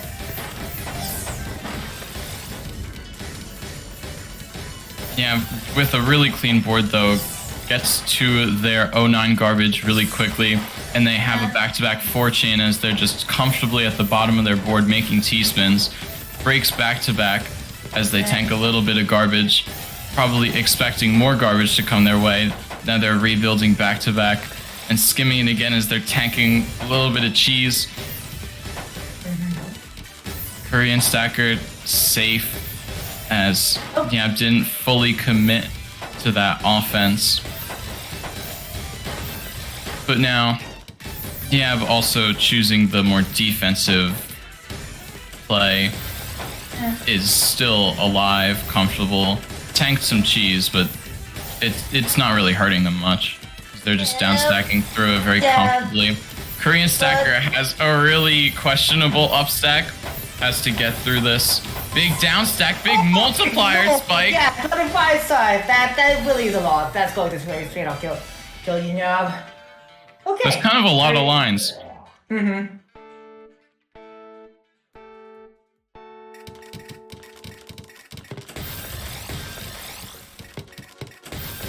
So no TKI from Yab's side. Korean Stacker wasting T on this upstack.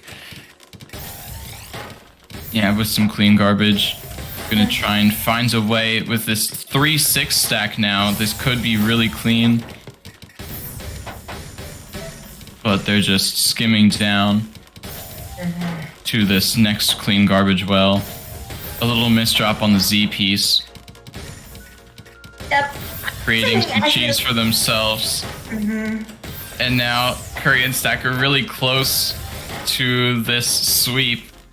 Just has to, with this clean garbage, get the last kill spike. Seems like he might get it, but Niab gets out at the last second. But Korean Stacker with more clean garbage to work with. Okay. That's it. That's a sweep. 100 APM rounds from Korean Stacker. That's the game. 7-0. Yeah, you know, I not even though they now knows tactics as well as slice was really incredible as well, but it was the Korean Stacker who got the last stop. Yeah, I know, Sam. I'm also confused. Oh, nice player versus nice player. Okay, we are having some issues with the brackets, or That winners finals match is going to be good. maybe one fighting off. Okay, alright. Doppelganger. Yeah. Okay, Rainwing, redeeming Pick the Thug finalist.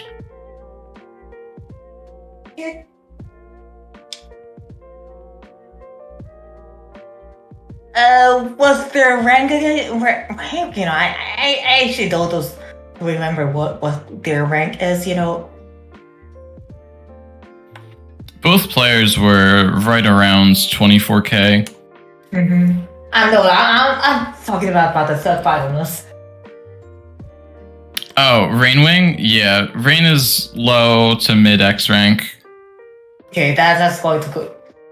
They really want to do some kind of carnage to the winner of this round. I mean, this event, I guess.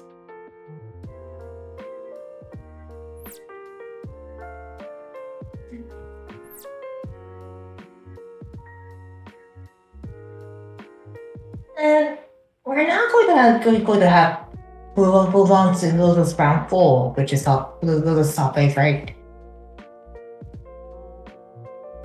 Yeah. We can see on stream the exclusively top 8 bracket right now.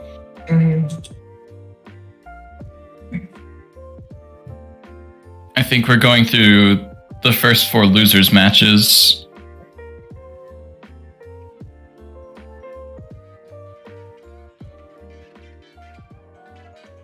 Well, it looks like both players aren't ready, or never mind.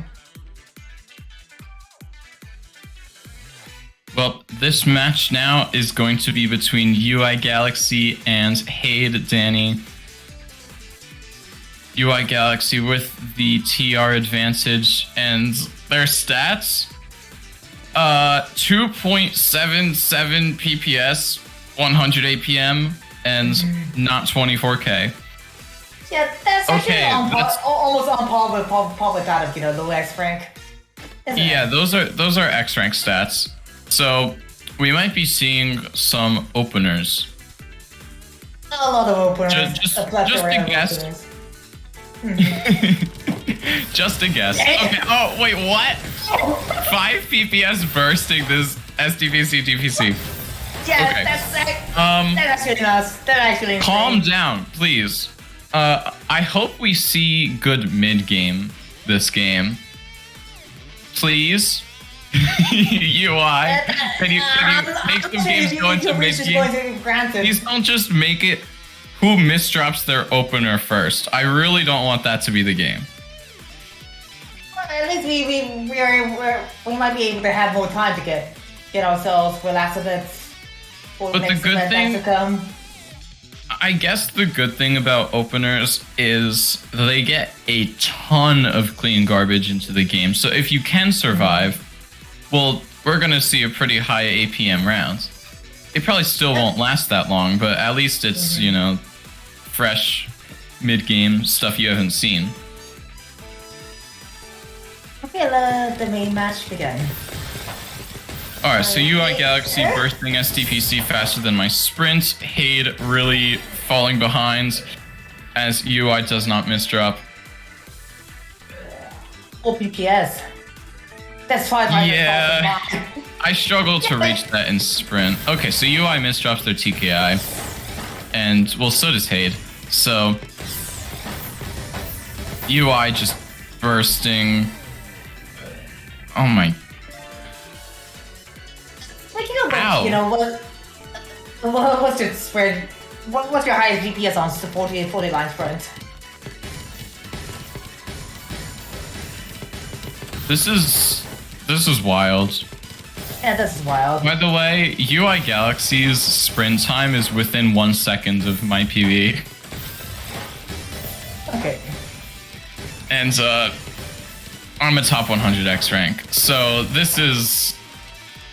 UI Galaxy is kind of fast.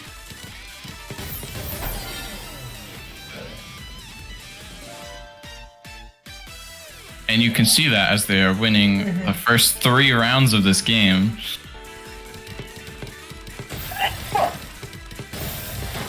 Sorry. Okay, Danny's. It has a really clean APM stack. Gonna take this T-spin single Tetris spike in UI with just like the whatever this board state is. I don't think you can burst out of that one. So Hade wins their first rounds of the game. UI probably getting angry, preparing to 6 PPS opener them. No, okay, it's only 4 PPS this time. That's not as bad. But oh my lord! They tank a ton of clean garbage. And, when your opener ends in a perfect clear, it's really easy to open up garbage. So, UI just took advantage of that. Yeah, okay. What the heck was... Okay. UI lagging a little bit, so much pass-through, and Hade actually survives the giant lag spike. UI lagging again, and they're both still alive somehow, but Hade misdrops a T-piece. This is so close. Oh no. Okay. UI makes the score 5-1. I have to say that my sprint record is like 35.8 seconds as of now. It has a really clean board, and UI gets a PC, but it gets passed through, and oh my, what? Oh god. Yeah, Hatchroot is so... What? That's... Holy smokes. This is some of the weirdest gameplay I've seen in a while. Like, how did UI still get the PC? You know, I have to say, your game is way much weirder than that of Experience. What? Okay. So UI wins 7-1 in like really weird fashion, but that's probably how all of their games go. So I'll just say typical UI game. Yeah, you know. I'd be able to use that as hot tablet to cook a cup of cup noodles. Just kidding, by the way.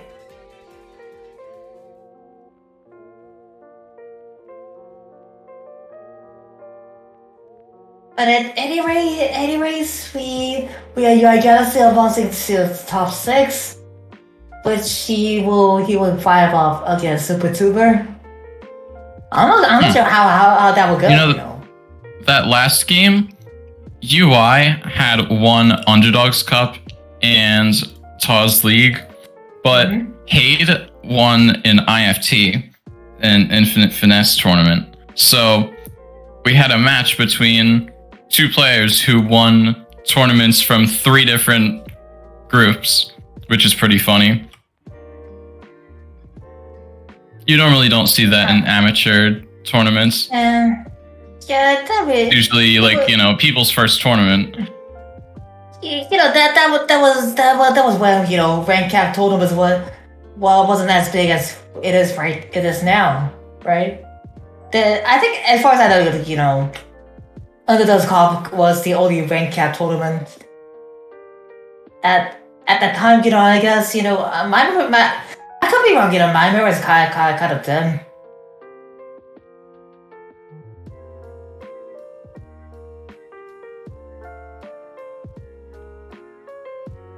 Yeah. So looking now at this bracket.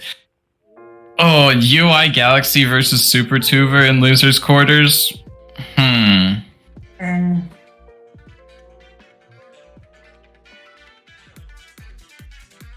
I don't know. UI Galaxy is UI Galaxy versus... Wait a second. I don't think this is the right match. Yet. Yeah. Oh, wait, what the heck? Okay, there we go. Finally. Yeah, That's the correct match. Modes, I guess.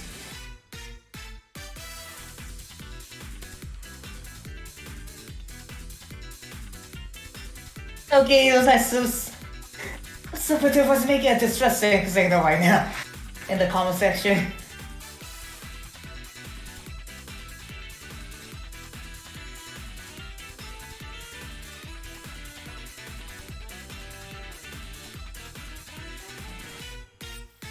So looking at the stats of these players, if we want to make any predictions. Willie's stats are not quite as high. Just all around. Yeah, you know, I've seen a lot of double S rank players with a similar you know, stats of, you know, Willie J's. You know, yeah. You know, maybe because of the fact that, you know, my stats, APM stats are way lower than the average of, you know, double S rank players. But yeah. I think Willie being in the commentary VC will give them a buff, and also because the streams matches room is named after Willie. It's his private room.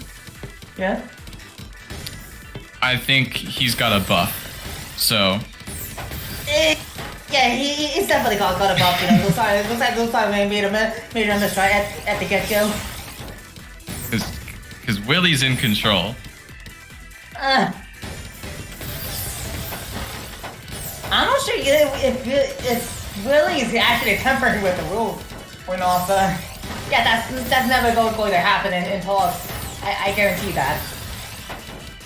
But yeah, looks like Blue Jays at a slight advantage to Rosario right now.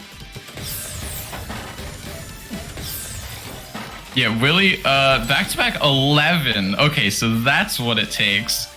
Okay, looks like Yeah, the back-to-back buff being in... Me and Willie being in the same VC. Back-to-back 11, Chin. I really like that. You know, I love anytime I see a big back-to-back chain. It's just really satisfying because it means the player is really good at managing their board state for a while to be able to keep the board clean enough so they can keep doing T-spins and also manage incoming garbage. So they can do their T-spins through the garbage, you know, combining the up stack and the down stack, really making it an APM stack. Okay, looks like I had to retract my words and you know, say that, you know, Willie G is having a lot of advantage. You know, so it were tampered. Oh yeah, Willie's got the commentator and room name buff definitely going for him. Winning the first 2 rounds. And he's got the multiplier spike after his opener. Oh my lord. That really is a massive spike from Willie J. Those numbers on the screen got pretty big. And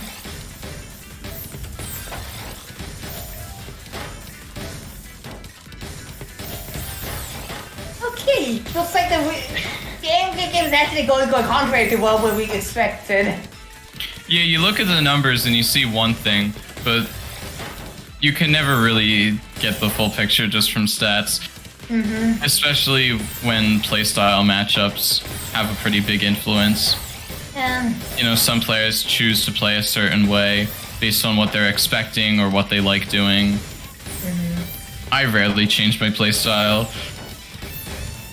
But there's some players who they really build themselves around that flexibility. Same here, you know. I actually stick with it, and I know as well, you know.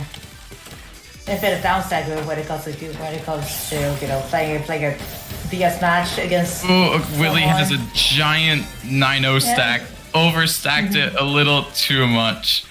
Yeah, that actually was a little bit of overstack, but it was so, you know. Yeah, that was because of OP Smith drop, but you know, he wasn't greedy at all, you know. To be honest. Yeah, you know, not greedy for the 9-0 at all. It's rarely ever a good idea to overstack a 9-0 stack, just because it takes a lot of eyepieces to downstack. Yeah. And it's not very efficient. If you're not doing T-spins, well, the only way to attack is with an eyepiece, so you already remove your ability to do T-spins. You know, the only situation where you know overstacking is the tolerator is when you happen to play a monster mode, you know, Tetris the Grandmaster series. Yeah. When you're playing anything single player, okay, Willie with this stick spin has like the perfect garbage placement, and then misdrops a T-piece. Okay, alright. Willie tanked the clean garbage and got so excited he misdropped his opener. I hate when that happens. And that's going to win with a misdrop of the year award in the series of Stacking Awards. Stacking Awards, misdrop of the year. Yeah. Somebody, please. You know. I don't know, but that's just a 1 out of 10. Some of the clips to the panels right away. Not even 1 out of 10. I bet that happens a lot. So. And Willie is still winning, 3-2. So we got a good amount of cheese on Willie's board, but both players are they're pretty low. So Lustario being lower down on the board, more comfortable, sending more offense, more T-spins. Willie being concerned with the cheese, really had to find more cancels, because if you're down stacking cheese, you're not really down stacking that fast.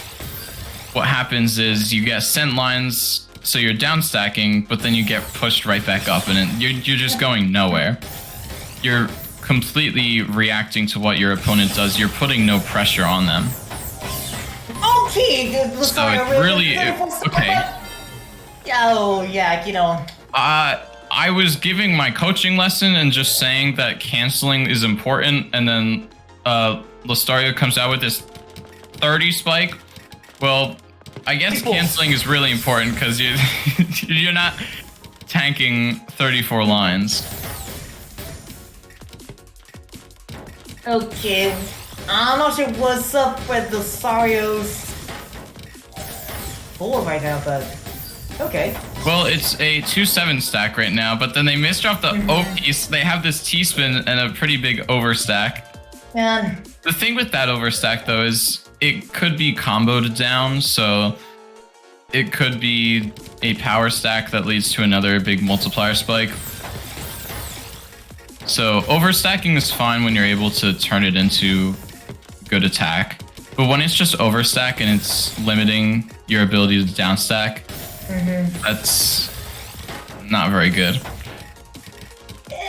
You know, switching over stack, that reminds me of an infamous opener that rabbits the Pure Tetris scene a few years ago, which is a certain thing where you build 3 rows high in 2 different spots on the sides. And you guys will definitely know what we're alluding to, right? Yeah, a certain thing where you leave 4 columns in the middle empty, and you have to put a specific number of blocks in there. Yeah. And it got really popular on a certain YouTube channel. Yeah, actually, it made with the fact that you know, they got a bad reputation amongst the South Korean It players. got a really bad reputation, and it wasn't just PBT. 4Y also was really big in J-Stress, but because that's a, you know, fan-made game, they just changed the rules. So that solves that issue. You know, the J-Stress Cup rule set lowered the combo table for the first 20 seconds of the game. But PBT players were still suffering. So now we have match point in favor of Lustario. And they misdropped their C-spin opener. And Willie here with this, trying to start an upstack, chooses to upstack 2-7. But not really clean enough to hold a back-to-back chain, so he just skims and is waiting to tank garbage. But he's only tanking cheese, and he's only sending cheese. So I don't know how far he's going to get with that. So he finally decides to upstack more for back-to-backs again, realizing he's not going to tank any clean. And so now sending a little clean, getting clean back. This is how you really turn games around. You just give yourself clean garbage that you're able to tank. It's not clean garbage that's going to kill you. It's clean garbage that's going to fuel your offense. And so now Willie trying to find a way to open up that garbage.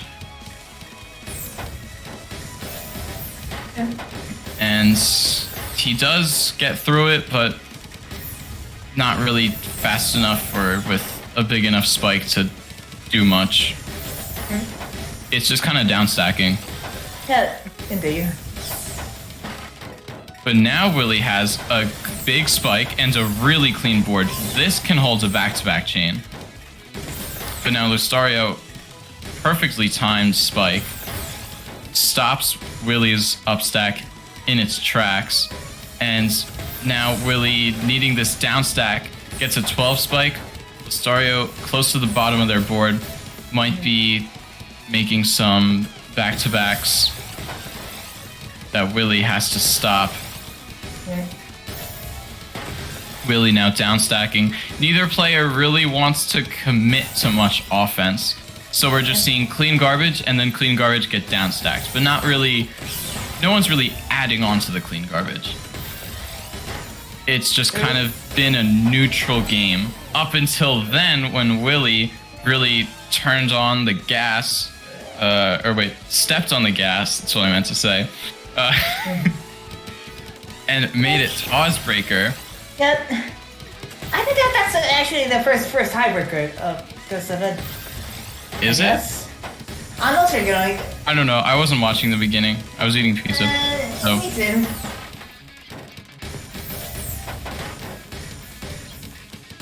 I was having like asses prepared for the Korean restream as well. Okay. At that time. Willie is at the bottom, ready to tank some clean garbage. Listario with a pretty clean board, probably capable of sending some back-to-backs. Willie really has to get this clean open now, or else bad things will happen. And he does. Look at how clean this is. Just more T-spins. Gonna get open this 6-3 well. Makes a T-spin. And then he's just gonna skim down. He never really tries to make a big back-to-back chain like he did in the first rounds with the back-to-back 11. It's just kind of make a couple T-spins, go down to the next garbage hole. That is true. But Listario with that up stack gonna be able to get the win. Look at the line sent. That's really, really close. Yeah, all in all, it really was a neck and neck match. And looks like we're actually moving on to the Carnage Pop 2, which is, as you may know, UI Galaxy versus Super Tuber. That was definitely a good set.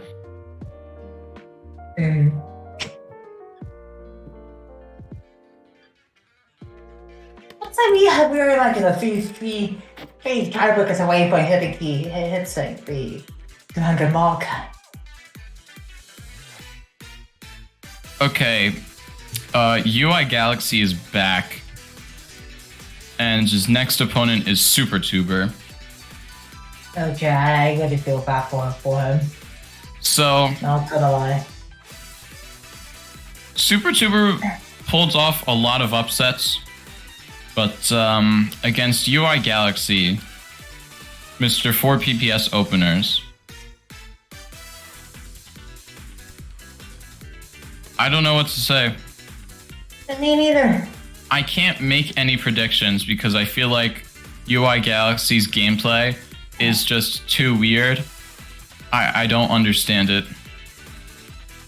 I know gameplay with a lot of back-to-backs and clean garbage going back and forth, but I don't know giant speed gaps and a lot of perfect clears when pass-through determines a large part of the game. UI Galaxy misdrops his opener in the warm-up round, so... Yeah. I'm not sure if that's a little Super Tuber, you know. So let's see, how does UI clean this up? Just a lot of skims. A T-spin single. Okay, it took them like 30 pieces for that opener misdrop to get cleaned up. So, UI Galaxy kind of struggling without the openers. But even so, you know, 30 plus is actually a large amount of bugs when it comes to down stacking as well as the recovery from the misdrop, right? Yeah. It takes a long time. Yeah, around 5 to 7 seconds. I guess, you know, depending on their DPS. So we have an early O, which means UI is building SDPC. Does not get PC. Super Tuber with the C-spin opener, I think that was SDPC spin.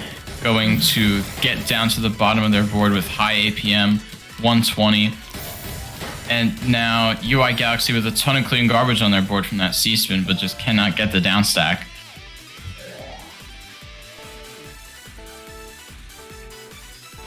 One down, no Super Tuber, it's one down, 6 to go.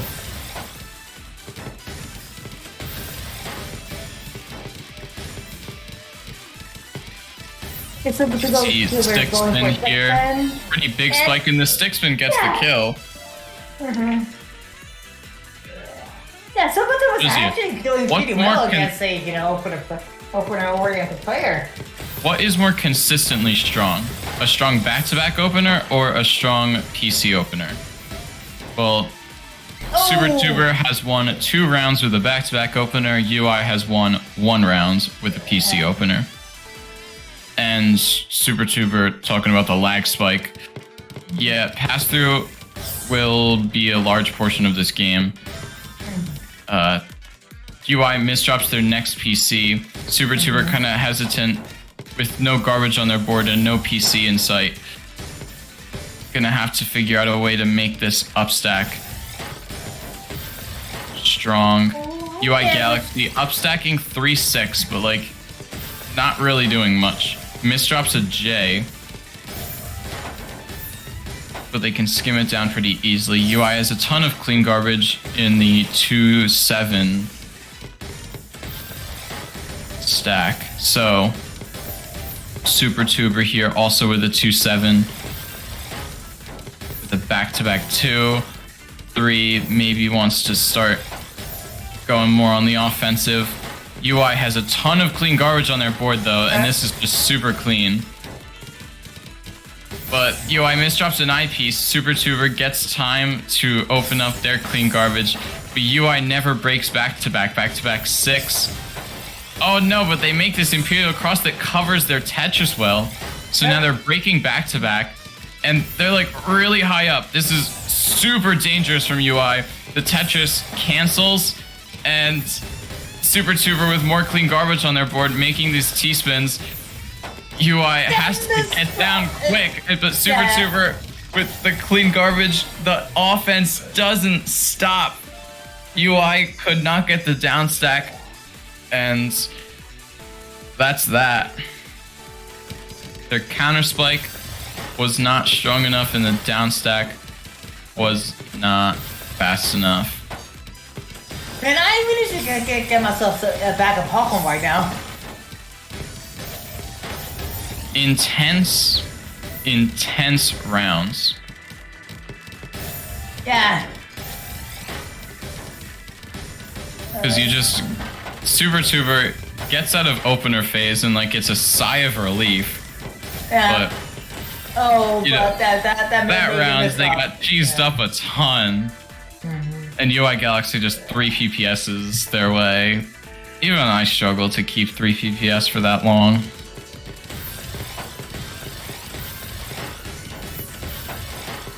Super Tuber misdrops their stick spin, uses a T-piece by accident. Trying to figure out the best way to downstack, kind of hesitating a little bit, taking time to think, but that is very valuable time. UI Galaxy with 3.21 PPS, counting down to their win. Both players going for TPC. Oh, and UI Galaxy with the Tetris PC. No, the DPC. Big RNG game there. Super Tuber, I don't think that was lag. I think that was just RNG game. It happens. Okay, so we're going for 6 spin. So UI Galaxy has UI Galaxy has a ton of clean garbage on their board, and they're going to be able to open up this clean while maintaining back-to-back, but taking T-spin single, not the most efficient. Breaks back-to-back now, with a good amount of cheese on their board. Super Tuber has to clean up their board state first before they try to get this down stack going. And UI Galaxy gets down to the bottom of their board, not quite ready to start the offense again, so Super Tuber is going to have more time to get this down stack. and they get open their 3-6 clean garbage, canceling some of the cheese the UI Galaxy's sending. But Super Tuber, he's just got so much cheese on his board. There's no way he's going to be able to get through this unless he cancels literally every single line UI is sending. And yeah, that's pretty much exactly what we expected. UI Galaxy takes their 5th round. Back with the SDPC. With the SDPC gets the Tetris PC too.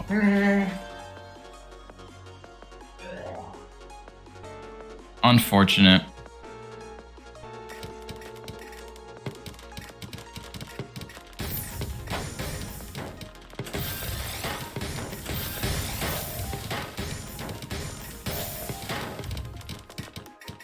So now match point for UI Galaxy. Super Tuber seems like he was almost going to get another upset, but now he's got a long way to work. He's got to win 4 rounds in a row against this crazy opener main. Yeah. Each round is just really, it's way too random. Yeah, too random. Yeah. You know, your Galaxy is really adapting, you know, setting a lot of line fights within like 5 seconds, I guess. Super Tuber breaks their rounds losing streak, breaks UI's rounds winning streak. But now, that's the end. That's the end. Nothing more to say. Classic opener main, 3.4 PPS. Really? That's how fast I'd LST stack, and that would kill some really, really good players.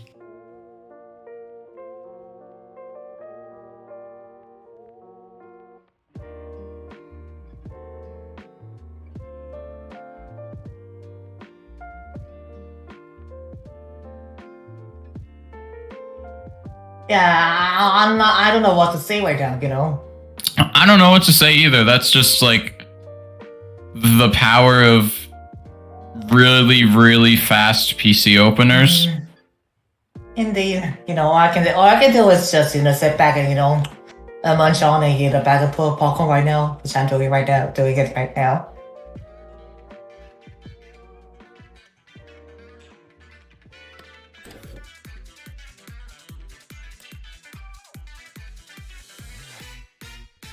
But anyway, next up we have Nya versus Rosario.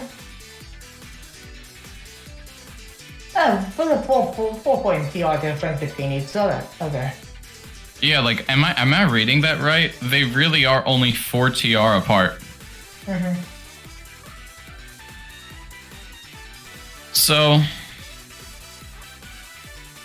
yeah, only a 4 TR difference. So, looking at stats, yeah, plays slower but has higher APM and higher versus score. Lustaria playing faster, but all the other numbers are lower. True. But there are actually some odds that, you know, that the player with lower stats actually offset, you know, takes the victory against a, you know, a player whose stats are, you know, way higher than theirs. Yeah, you know, I actually had a case a few times when I was in Hector League. So the last time we said that it was going to be a really close match, it ended up being a sweep. So I'm not going to make any predictions about this game, and I'm just going to let this play out, you know? We'll just watch and see what happens. Yeah, well, let's see, you know. Even they're completely odds that, you know, that what you just said, you know, that the game ending up with sweep, well, you know, is bound to happen or not, you know, let's see. Yeah, it seems like all of these games, when you look at the stats and then you look at the score of the actual match, it's like, this makes no sense. how was this match a sweep and this match was close? So both players are now in the room, gonna get ready to play. Yeah. No warm-up. Neither player wants a warm-up. Okay. So we're just getting right into the first to 7. Yep.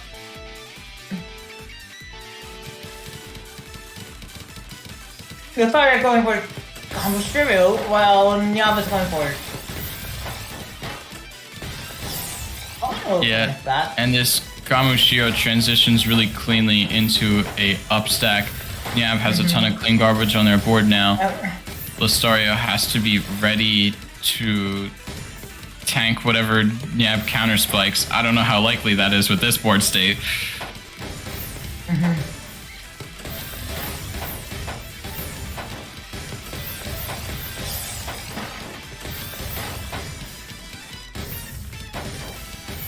Listario pretty cheesed up. Nyab has a little bit of cheese to go through before they get to a very clean well. Now they take 2 Tetrises, a T-spin single, T-spin double, and those back-to-backs are going to be able to get the win for Nyab. Yeah. Gasho and TKI from each player.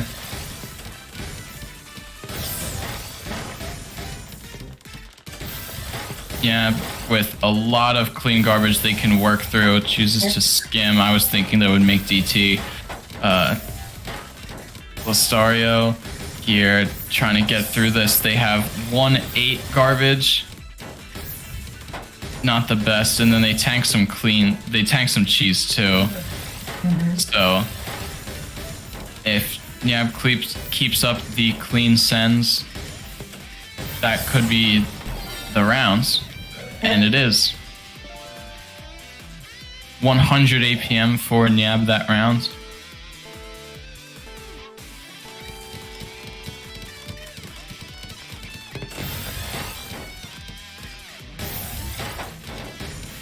Gasho. Oh, never mind. Yeah, with a kind of weird board, gonna have to downstack, really cancel a lot of lines. They don't seem to have a quick downstack. Not very clean board. Wasting a lot of pieces on the downstack.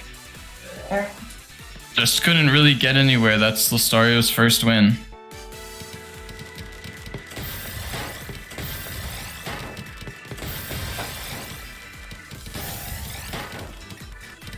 Looks like, okay, Nyava's gonna give themselves like a size on a huge fight while...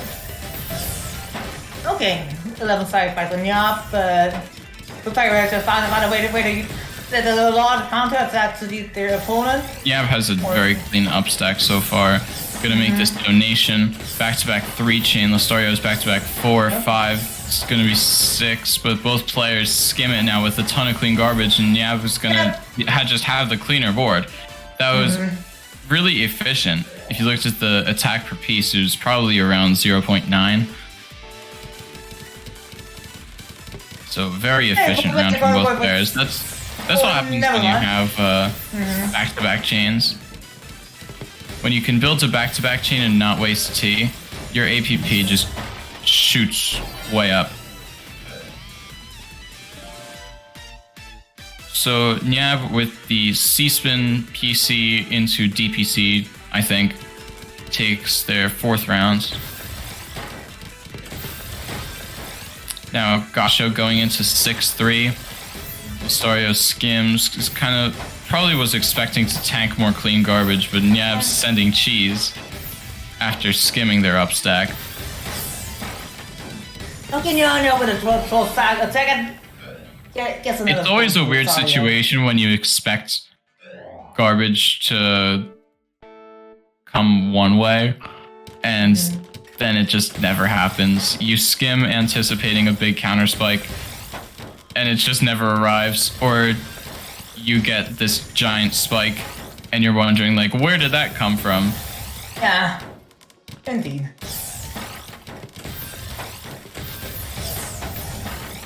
Okay, it looks like a really with a nice sound stack, but y'all was able to find a better way to sound stack as well. Yeah, 18 spike from Nyab makes the score 1-6. The players were only 4 TR apart. Yeah, it just has to be expected. One team, one player, Yeah. dominating the other. We expected the unexpected. Yeah, and it happened. Oh, never mind. Because I was able to find a way out, and with their off DPS, I guess, but.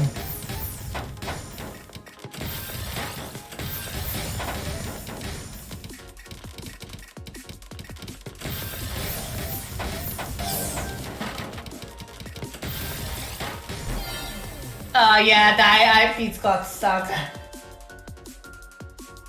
Well, there's the Stario's second win. Yeah. Well, yeah, I was still 4 points ahead from, Rosario.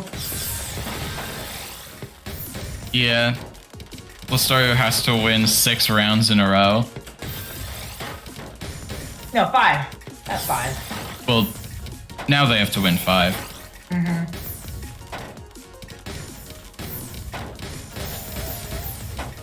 But the streak still has to be 6 in a row. 1 down, 5 to go. 2 down, 4 to go. 3 down, 4 to go. Or no, never mind.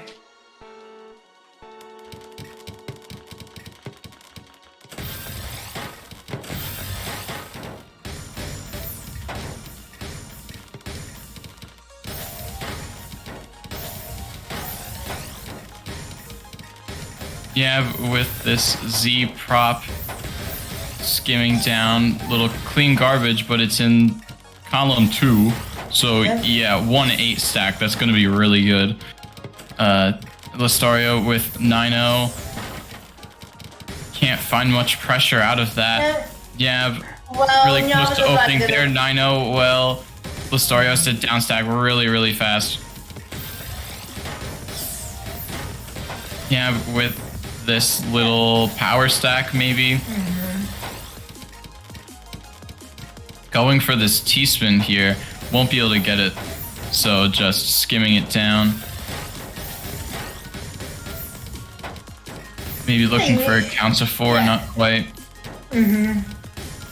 I actually wanted to point out y'all to the weird, but effective way of down stack. But yeah. Yeah, I think both players know they should be sending lines, but they don't feel confident enough to commit to the offense. And so now Lostario has made 3 points in this comeback. So now I'm sure Dab's getting a little nervous too. Yeah. And that always plays into things. Because when you're nervous, you feel less willing to commit to really anything. Yeah. You feel less willing to break back-to-back. You feel less willing to build back-to-back. And the game just really... You play it way more reaction-based. You're reacting to what your opponent sends. You play it way more carefully. And sometimes it's good, but usually that's a bad thing. And here we go. We can see Lostario brought it from 1-6 to 5-6. This close game that at first was not close at all is now close again. Just because Lostario was able to power through. Just like, I don't care that I'm down 1-6. Honestly, why the game goes as long as I'm playing, our expectations. The game keeps going. Yeah, I don't think I don't think anyone was expecting a big comeback this game. I think everyone was expecting it to be close all the way through. Now Yab here with this back-to-back spike really wants to just commit to this offense finally and deny Lastario the comeback. And there he goes. Yeah. Yeah, take it advancing to, you know, lose top 4. Okay. I think this means we might have to watch UI Galaxy gameplay again. I hope not. Sorry, UI. Yeah, we actually. I think. Unless wait, do we go to winners finals? Yeah, we're moving on to winners finals. Oh yeah, we. Oh okay, all right. It's losers semis. So we yeah. All right. So we're moving on to winners finals. I think.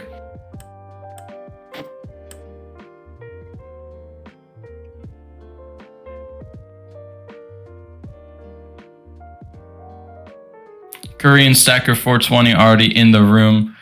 Night Slayer waiting, anticipating their game, probably fired up.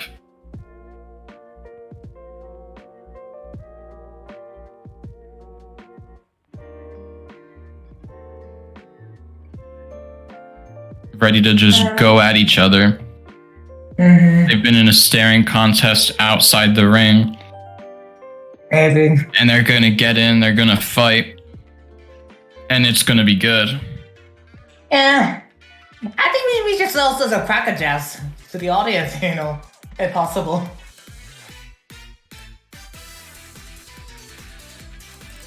Wait, man, just saying a baseball game, right? I was more making a boxing match comparison. Yeah, what kind of food would they will eat in a boxing match? You know. I don't know. I've never been to a boxing match. Oh, alright. What about wrestling? You know, wrestling. Like, I don't know.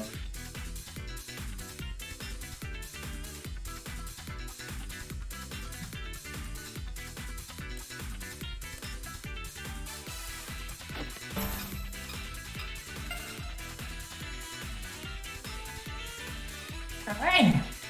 Looks like the warm-up mat has just been softened.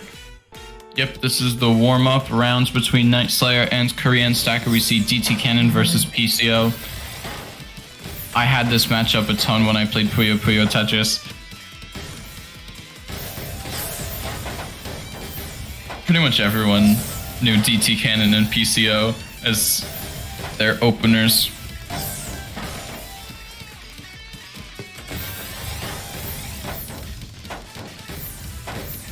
Except a lot of people use DT Cannon to transition into a side 4-wide.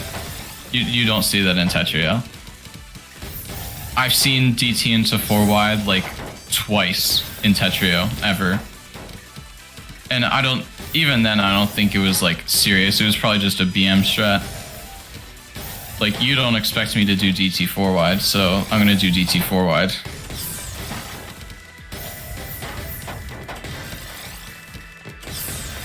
Anyways, Korean Stacker has a good back-to-back chain, but it didn't kill, so they're going to get ready for this counter spike.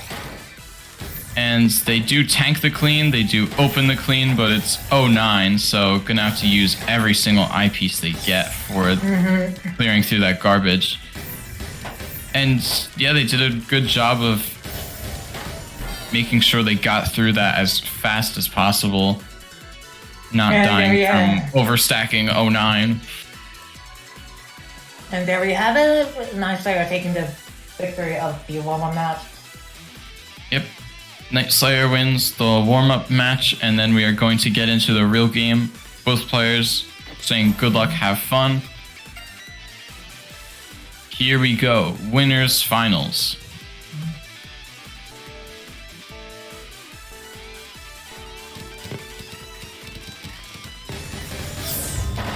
Pass through PCO. Great way to start the match. Both players looking for this down stack. Both players get it at the same time. We're watching a mirror match. Almost. Yep. Almost. I mean, they're choosing different stacking decisions, but it's close enough. Pretty much the same thing is happening on both sides. We have a little bit of cheese on both sides. Korean Stacker first got pushed up. Now, as they downstack, Night Slayer is getting pushed up. And it's just going to be a little ping-ponging of some cheese and some clean. It'll be mixed garbage. True. But now Night Slayer misdrops on this downstack, so Korean Stacker's little pressure. Yeah. Korean Stacker was just kind of chilling at the bottom as Night Slayer was not able to send any lines.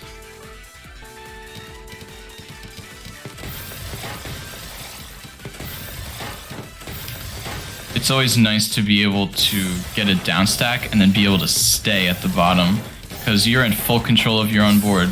Whatever you're doing, it's an upstack. So you're building everything yourself. You're in complete control. And that typically means at a high level, you're going to be building a back-to-back chain, and your opponent will hope you misdrop. That's all they can do. That's all they can do. It's just pray you misdrop, as they desperately try to find a counter spike, and usually they can't. The upstack is just too strong. But here it's a little bit different. We are seeing really high upstacks from Night Slayer in this 5-4.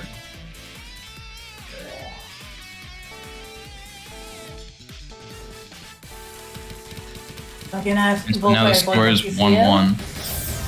Yeah, we see. Pass through, or maybe not. No pass through. I thought, seeing it, I thought it would be pass through, but it was not. So it got canceled.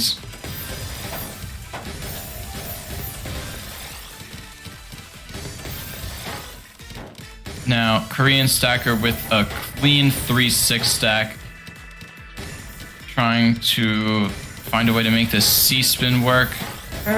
Has to skim, but the spike, even though it was a little scuffed, still wins the round.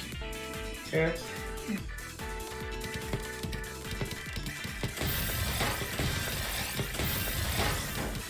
So now we see two different variants of TKI. Night Slayer turns it into a 3-6 stack. Korean Stacker with this STSD into a solid down stack. Strong combo. Into more short combos. Korean Stacker really likes being at the bottom of their board.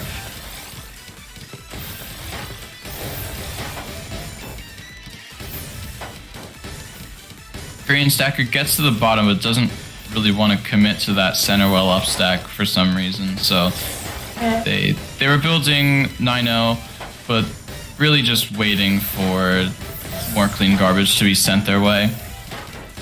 So now we see Night Slayer with this 8-1 stack that the garbage forced him into. Night Slayer trying to get out. Now Korean Stacker with this 6-3 stack. Very good garbage placements. But now Night Slayer with back-to-back 6 chain. Really, really strong offense at the end. That was so fast I didn't even have time to look over at his board and see what he was doing. I was just hearing the big sound effects and I'm like, oh, that's a lot of lines.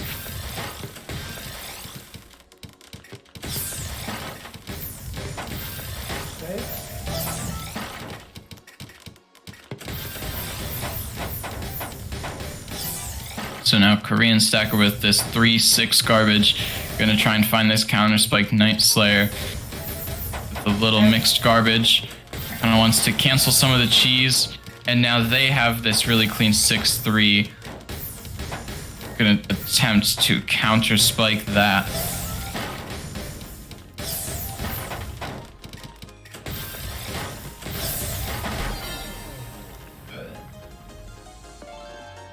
Wait a second, so someone just slept? Oh, never mind.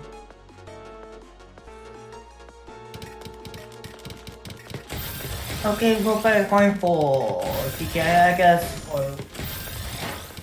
Yeah, just TKI, transitions, Korean Stacker was building a little back-to-back, and now skimming as they're probably expecting some clean garbage to get sent back their way. But they're not tanking much clean garbage. In fact, they're tanking cheese, as Night Slayer still has the clean garbage on their board, just kind of waiting to possibly find a better spike. Possibly knowing that Korean Stacker wasn't going to continue the offense. Maybe they screen watched, maybe they just felt that with their game sense. But either way, it's working out really well for Night Slayer. Choosing to use their offense at the right times. And now Korean Stacker's stuck down stacking. Looks like the match has gone back to square one. Yeah, Night Slayer is sending Korean Stacker clean, but not the way they want. So it's Night Slayer's offense, but just more effective with that timing.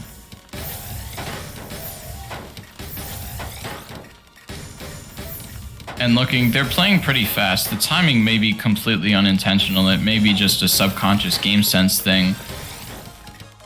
And in that case, this is just a really good playstyle matchup for them.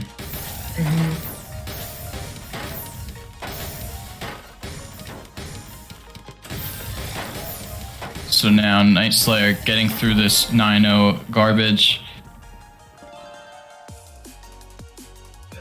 Wins the rounds, makes the score 4-3. See TKI and a TSD opener from Night Slayer's side.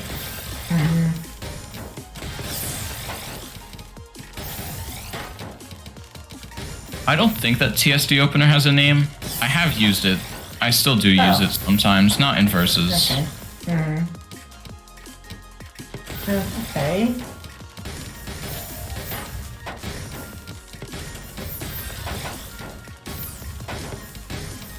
So now Night Slayer with this clean garbage has a 3-6 upstack ready to be built.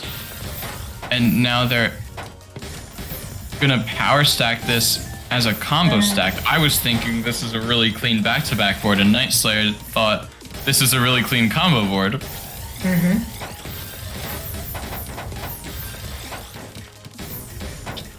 Just shows how being able to 6-3 stack is just really strong fundamentals for a lot of offense. Yeah, but it's actually astonishing that Korean Night Slayer is actually surviving from, or never mind, you know, I was just to note that, you know, Night Slayer was able to survive even after receiving like 7-5 from Korean Stacker 420. Yeah, Korean Stacker was just keeping their board cleaner than usual, so they were ready for the clean garbage at all times. So that kind of timing that Night Slayer was doing earlier, not working as well now, as Korean Stacker with their clean board finding more attack. Gets the down stack ready and makes sure that down stack is efficient. So sending a lot of lines. We got Hachi spin. I love Hachi. Great opener. I actually don't use it that much now. But Korean Stacker clearly finding success with that as it transitions into this super clean board state. Look at this back-to-back chain being built from Korean Stacker. Back-to-back 5, skims it now. Night Slayer survives. They have a ton of clean garbage on their board. Yeah, this is just really nice, fast-paced gameplay. You know, in normal TAWS with the SS rank caps, you see a lot of cheese, a lot more openers.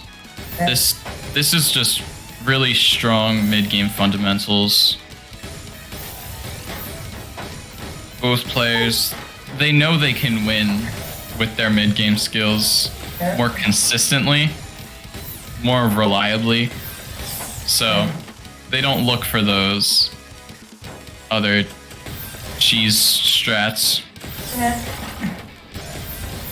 Okay, it looks like Korean Stacker was somehow was able to get They're still like in a really dangerous spot, and Night Slayer just sends like one attack, and that's that.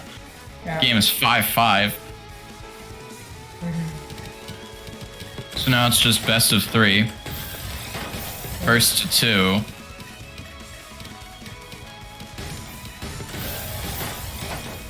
With, I guess, a really long warm-up rounds, you could say. Yeah. It's a best of 3 with a really long warm-up. Yep. If we get TAWS Breaker, it's a first to 1 with a really long warm-up. Maybe.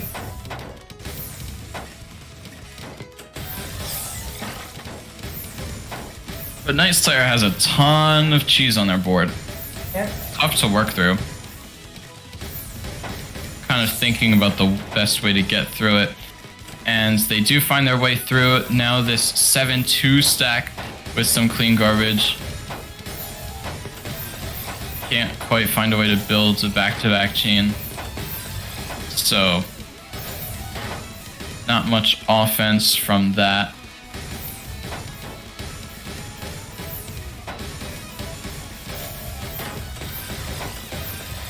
Yeah, little players are really good at down stacks, so yeah, it was a... It actually no wonder that every round takes literally forever. Well, all these players are good at down stacking. They're just choosing to use their down stack more than their offensive skills. And so now we see Night Slayer finding a clean board state. Now just comfortably making these T-spins. Maybe hesitating a little, wanting to see where the garbage ends up. And now we see just a really big down stack combo. Night Slayer just is keeping this super clean board, and Korean Stacker is living on the edge right now. Needs an eyepiece, won't get it one piece away. And now it's match point for Night Slayer to get themselves into grand finals and have a big advantage when it comes to winning the tournament.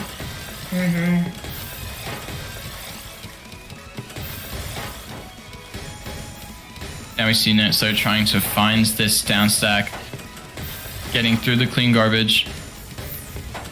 Korean Stacker has 9-0 garbage. Gets through that. Now has 7-2. Gets through that. And they're now at the bottom of their board starting an up stack. Night Slayer in a similar position. They just tank garbage and clear through it. They're very careful when it comes to what offense they're committing to. Korean Stacker now with a big counter spike and a big 9-0 stack. Gets through that. Switches wells. Now they're up stack. Not really up stacking any Tetris well. Just kind of clearing T-spins and skimming. So they had strong offense, but then didn't keep it going, so it didn't really get very far. Night Slayer with some misdrops on their board. Have to clean this up, and some cheese underneath it. They're gonna have to cancel a lot of lines as well.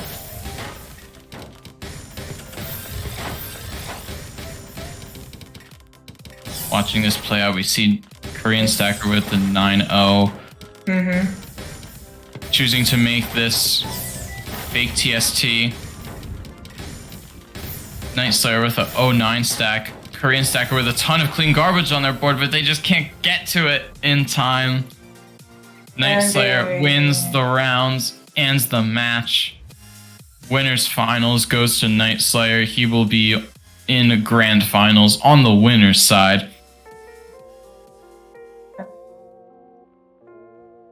And now we're going to have a match between either Nyok versus Nyok and UI Galaxy or stuff or whatever. Okay, so yep, and now we're back to UI Galaxy. Yeah, Connor's part. UI Galaxy's part, Connor's part 3. Alright, so this is going to be quite the drastic change. We go from long rounds, strong defense in mid-game, where both players are just kind of waiting, sending a little bit of clean garbage back and forth, but not too much. And they're just kind of waiting to find a good board state before committing to their offense.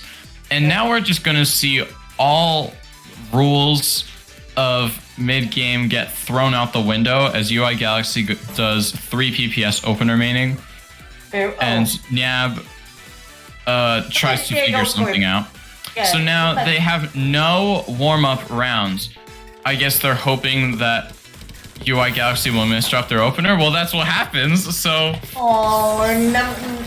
now Nyab with their back-to-back opener, sending UI so much clean garbage, and UI just can't open it up, can't get down through it.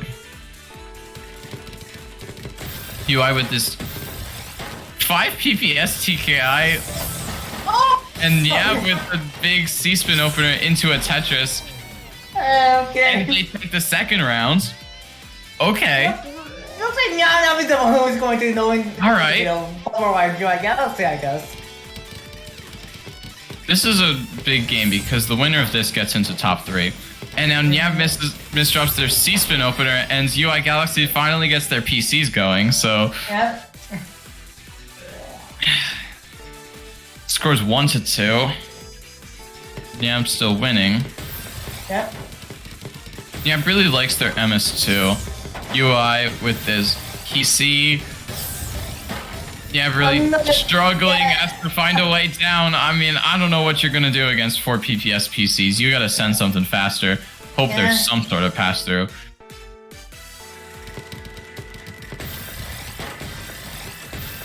Yeah, but the Gasho TSD.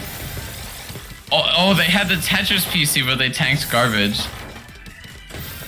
And now UI Galaxy with a rough board state. But, I mean, 3 PPS. Okay, they would not have gotten down if they played any slower. That was pure Strider. Strider buff. Now, Nyab has a ton of cheese on their board because UI just playing fast and not very efficiently. This is kind of what happens. But now Nyab cleans up their board state really, really well. And so now we see this 3-6 stack as Nyab's looking for a way to get some big back-to-back pressure off. Probably hoping that just UI can't keep up. And then Nyab misdrops their T-spin. Rough situation. UI Galaxy has a ton of clean garbage on their board, and like this is just... They actually okay, but now UI misdrops their T-spin, and Nyab is miraculously finding this down stack with a 180. T-spin single. Misdrops the O piece. UI is now winning 3-2.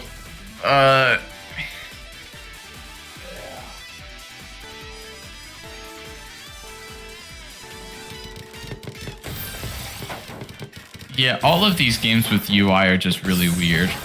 Yeah, indeed. Really weird. You know, on Jastrus you can play against the AI bots. Are we like a UTC camera or something? Yeah, we are witnessing UI Galaxy struggle with internet. Yep. Disconnected. I was struggling with internet earlier, but luckily I didn't have to play.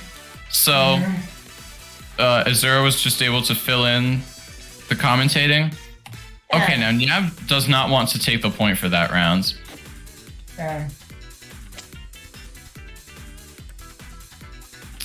This... Yeah.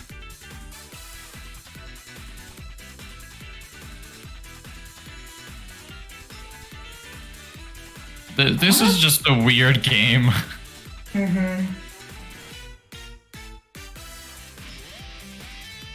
Fundamental Tetrio skills. Not anymore. Just really fast openers. And just really desperately trying to go through all this clean garbage.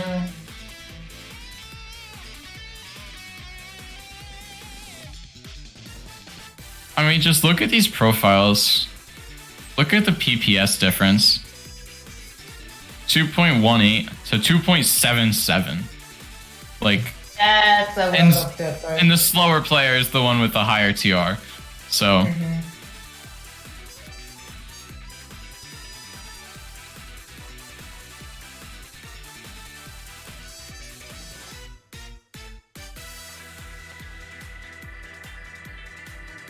UI Galaxy is back in the room, and we are restarting the game. It's a first to 5. Nyab's going to top out once to replicate the 3-2 score. Okay, UI Galaxy misdropped his opener. Okay. Alright. Version of the TAWS events. Normal ones, of course. Alright, so now back to normal gameplay. We see Gastro TSD from Nyab. UI Galaxy takes the PC, and we see a ton of clean garbage on Nyab's board. And UI Galaxy getting big, just some back-to-backs at 3.3 PPS. So that's kind of a lot of damage.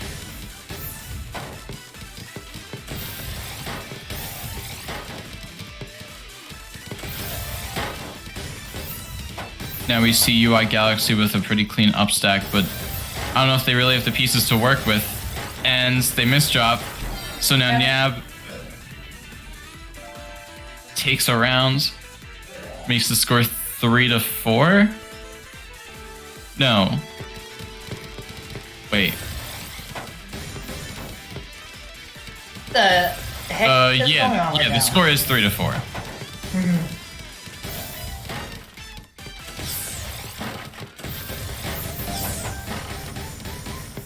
Now UI. Oh, okay. Missed multiplier. Okay. Yeah. That was really a top graphic down stack. Yeah. I would say it had a lot of RNG. I don't know how likely that down stack is of happening. But I'd say UI got pretty lucky with that one. Yeah. So now they're up 5-3.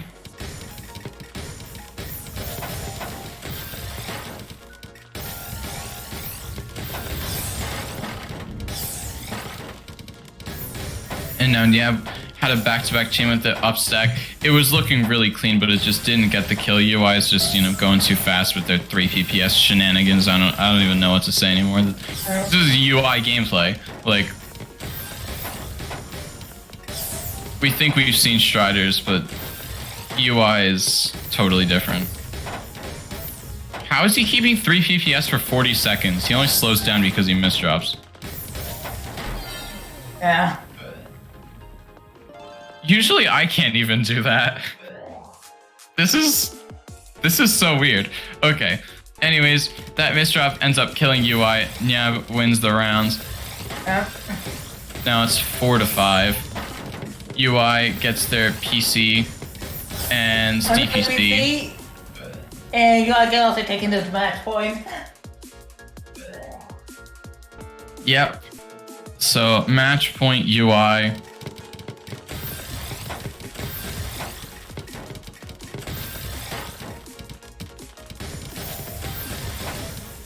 Yeah, but their TKI not the cleanest board state right now. UI misdrops their down stack a little bit, getting through their clean garbage.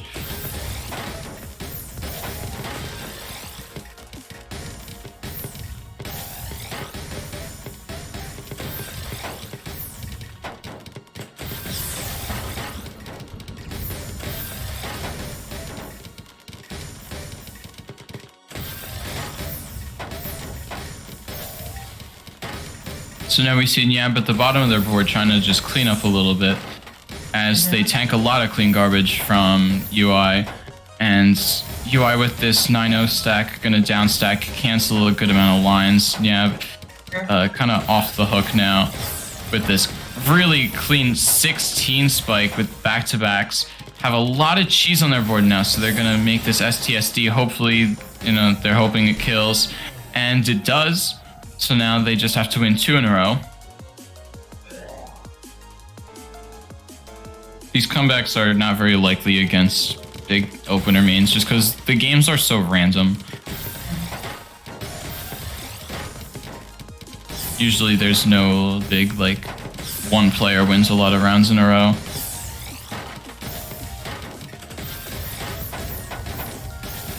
And we see Nyab getting through this garbage, has a 1-8 stack, unfortunate garbage placement. UI at the top of their board really struggling. They stride their way through. With this 2-7 stack, have a ton of cheese on their board. But yeah, doesn't seem to have the board to be able to punish. And UI is going to win the round in mid-game somehow. And they take the match 7-5. Huh? So now, Looks like you already know if this Haunted continues. Maybe even the grand finals, I guess.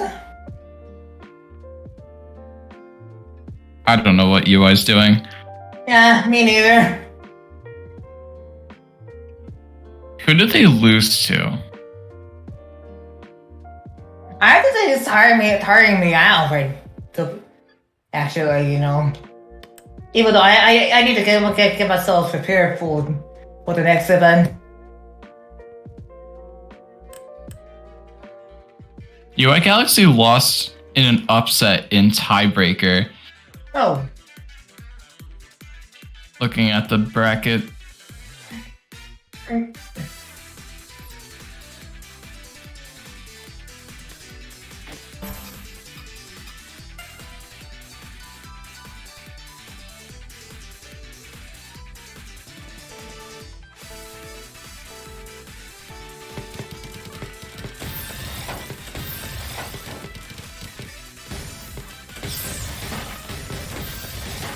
Okay, UI Galaxy kind of struggling. Korean Stacker with their, you know, solid mid-game, building a fractal, but doesn't even need to set it off.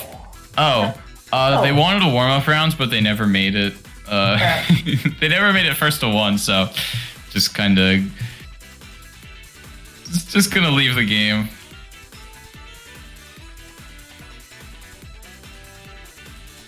Yes, thank Dementio for the abort function. Saving the game right now. Yeah.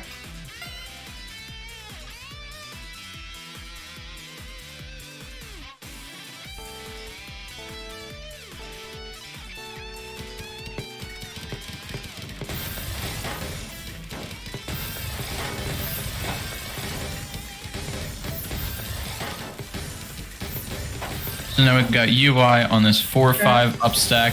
Korean Stacker just kind of gonna down stack a little bit. Maybe wanted to find a couple extra T-spins, but won't be able to get them. So now they get through this clean garbage. UI, not the cleanest board, has to spend a lot of time just skimming down. So they're not really sending many lines, which gives Korean Stacker the time to make this up stack, just clean up their board. UI has a little bit of clean. Gonna get through it. But not really sending that much pressure. Either way. UI, strong back-to-back chain. Yeah. Not that big. But when you can build it, you know, at whatever 3 PPS, look at 5 PPS SDPC, but then he misdrops it. So now Korean Stacker also with not the best board, maybe misdrops their opener. We see both players with a little bit of clean garbage on their board, but not quite like the tools on their board to be able to make the most out of the counter spike. So now Korean Stacker counting to 4. Can't keep back-to-back.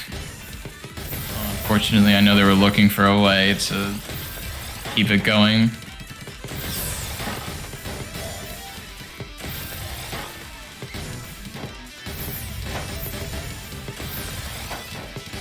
And we see UI Galaxy at the bottom of his board wants to make this back-to-back up stack, but misdrops the T-spin.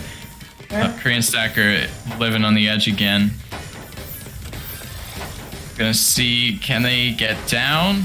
They really need a lot, but they're bursting this down stack fast. As UI, that spike was just way too late. Korean Stacker already got down. So, as both players tried to downstack, the game just kind of got reset to like a very neutral position where there's a little bit of clean garbage on both sides, but not really enough for anyone to die or get some like giant spike off. So now UI with a pretty clean board, gonna maybe try and start a back-to-back upstack. I don't know how much I like that though. Yeah, he's not really getting very far with this 6-3 stack. Korean Stacker, on the other hand, is trying to do the same thing but downstacking. So trying to start a back-to-back chain, but instead of with an upstack, starting it with clean garbage. So we're seeing this kind of neutral position evolve. Neither player really getting very far. 2-minute rounds. Yeah. Korean Stacker with this greedy fractal just decides, you know, I'm going to commit to offense because it's a 2-minute rounds. It's going to surprise UI. And now UI with this giant combo, really cheesy, that gets the win. Now UI is up 2-0 in losers finals. They've had quite the losers bracket run after losing in tiebreaker. Yeah.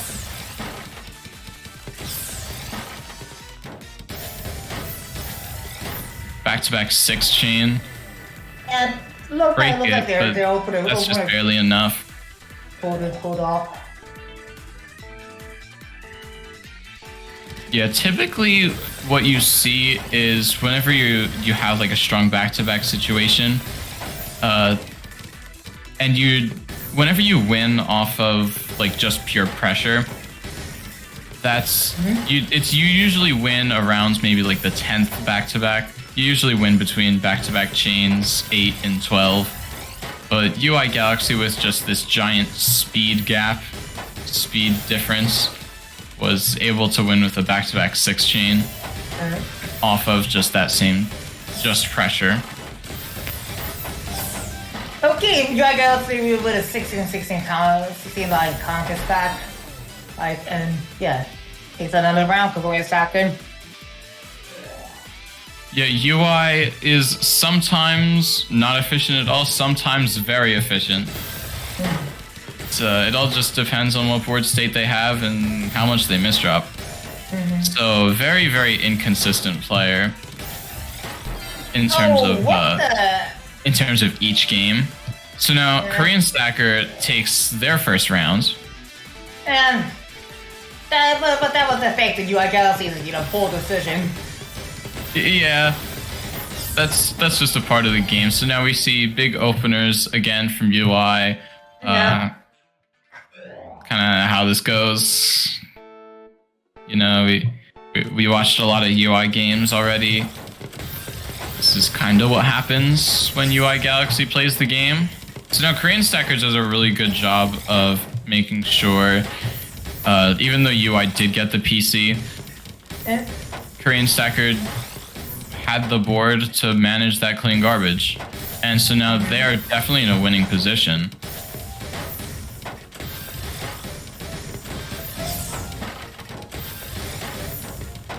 And we're seeing as they go through this clean garbage, they're downstacking the clean garbage, but they're not really committing to much of a counter spike, so they're kind of turning the clean into cheese. So they might be slowing the game down a little bit. I think when there's less clean garbage in the game, it only benefits UI. So I don't think that's a very good decision for Korean Stacker here. I think Korean Stacker really wants to just go all out, commit to the offense. Yeah.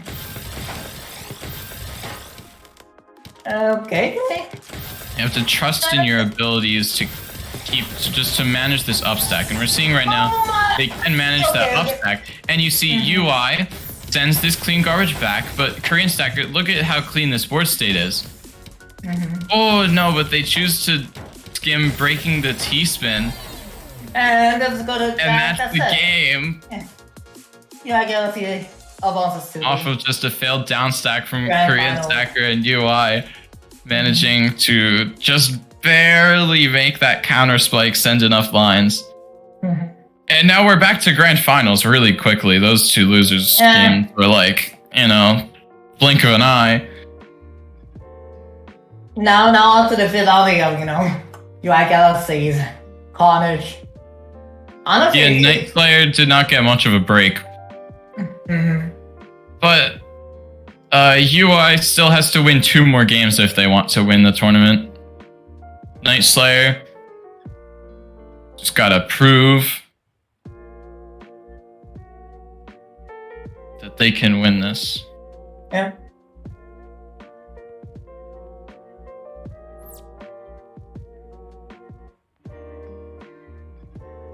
I think I should get some real rest real quick so that I can re-energize myself after that match. By the way. Yeah, there were a lot of, there were actually a lot of, close matches that tired me out a lot. Physically. Not emotionally bad, of course. But yeah.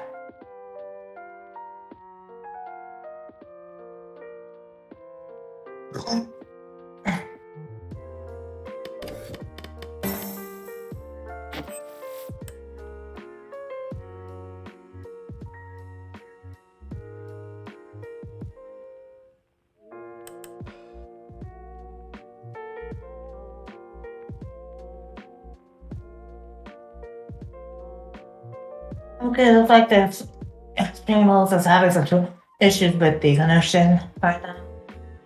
And now we're ready for the grand finals.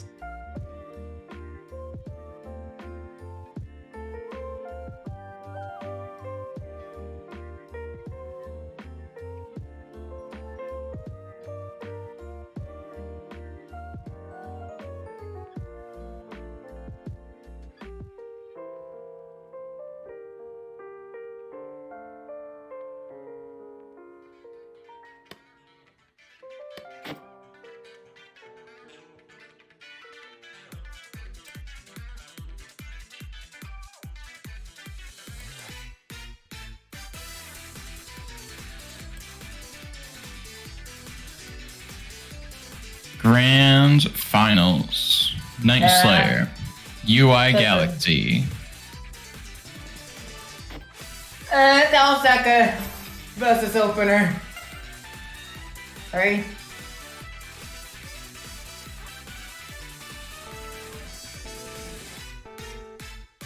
Warm-up match. UI Galaxy. Big opener. Night Slayer. Can't stop the PCs. Just downstacking, sending nothing. UI breaks the PC loop. Yeah. But UI Galaxy wins the warm-up. Okay. This is gonna be an interesting grand final set. Yeah. I love the fact that we need to set in the commentator to say a little bit longer than we expected. Or maybe not. I missed winners finals. That was a good game.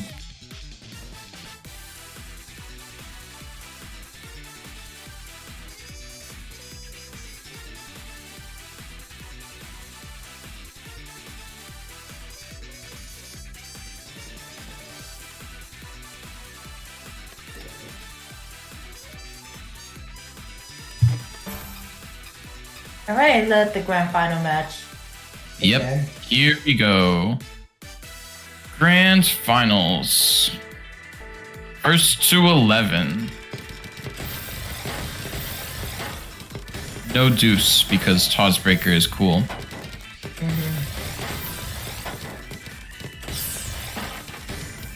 UI Galaxy building this STSD now really wants this back-to-back chain to do a lot. And that's what he's going to get.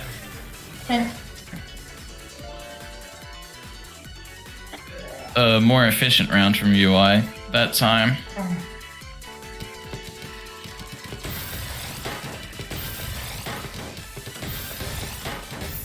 UI builds TKI. Night Slayer on the down stack. Yeah.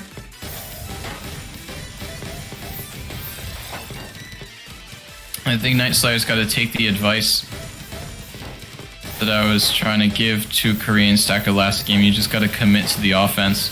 You're being fed a lot of clean garbage, whether it's from openers or from some back-to-back up stacks. You just gotta commit to the counter spike.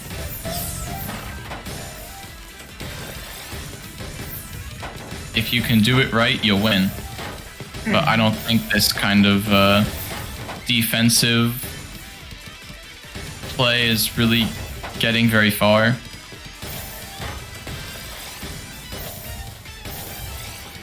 And so now we see Night Slayer send in 10 spike. We got a little lag. UI. Lagging again. Yeah. Game crash. I mean, Game lag. Game crash. They're getting game crash. If it crashed, you would have disconnected. We get. I don't know what's gonna happen now. Yeah, Night Slayer misdrops PCO. UI Galaxy does get PCO. So I guess that was just lag. Whatever. I don't know. Tetrio is a weird game. Night Slayer turning that fractal into a solid counter spike sequence. And they're gonna win their second round.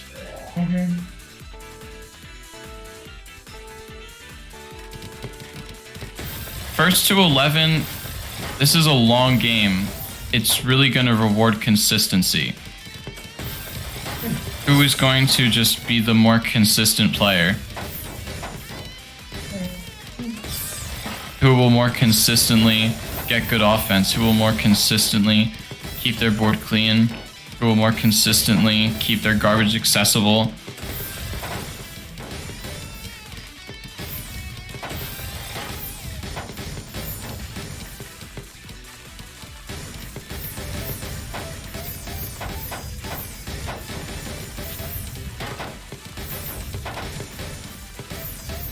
Now, Night Slayer dealing with a lot of cheese, but they get this down stack, and now UI is the one dealing with a lot of cheese. So now, as this cheese is going to come back in Night Slayer's direction, Night Slayer really has to cancel as much of it as possible.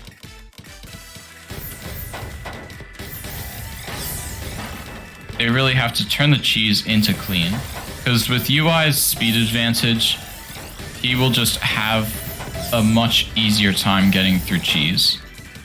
But the clean is a lot less reliant on speed.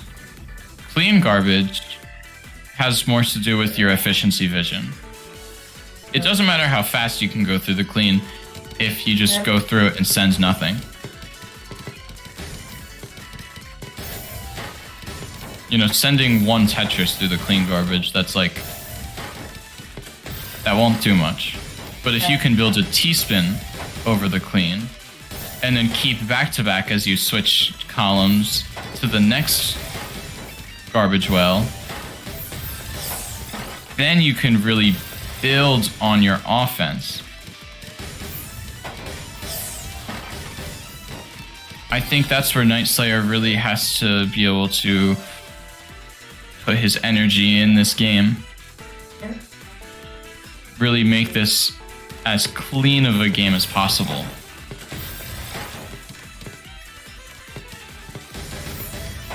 So he's currently up 4-1, and now we see a ton of clean garbage on Night Slayer's board, keeping a clean up stack with this 6-3.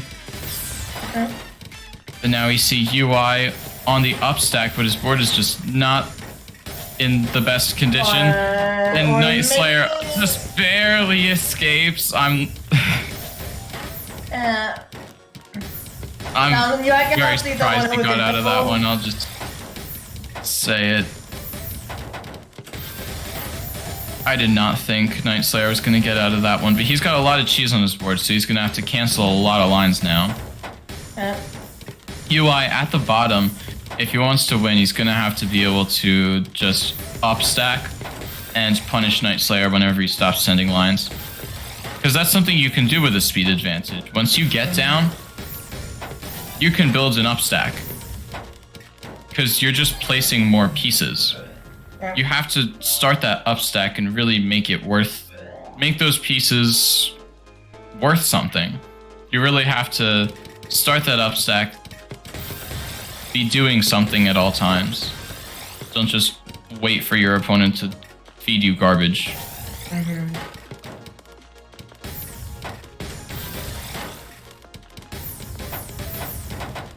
So now UI Galaxy on the downstack. Night Slayer is not the cleanest board right now. He's going to have to get through this very quickly, cleaning up his board in the process. UI with the upstack. The little 9-0 stack. Not the most efficient, but it's what he needs to get the kill. Night Slayer with the PCO gets a Tetris PC. Surprised UI didn't go for that as well.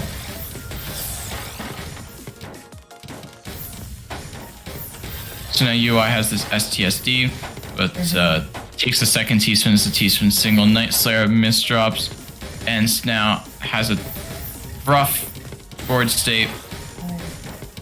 They've got to get through this quickly. Not quite there. One piece away from the Tetris. And now UI wins 3 in a row to tie it back up at 4-4.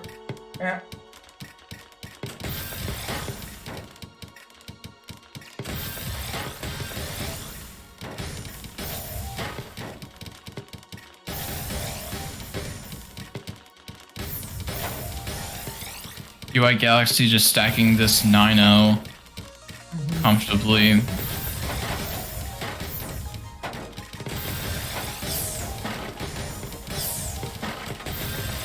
That's okay. So much clean garbage and just really clean stacks from both sides. Night Slayer did not have a very good queue. But see, he just cleans up his board so nicely, and now UI on this upstack, sending more mixed garbage. With all of the clean, he wants to be able to turn some of that into cheese and really make his speed advantage more noticeable. So this really could be a battle of cheese versus clean. UI has this LST stack on their board. Okay. I was really surprised to see that. Wow. The back-to-back 4-chain of LST stacking.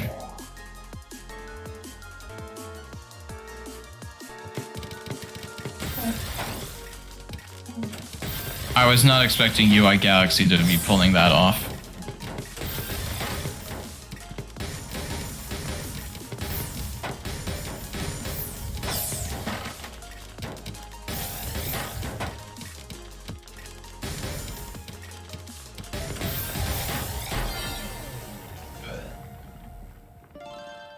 Now Night Slayer wins their first round in a while, ties it up at 5-5. First to 6 again. Night Slayer with this clean 6-3 upstack foundation.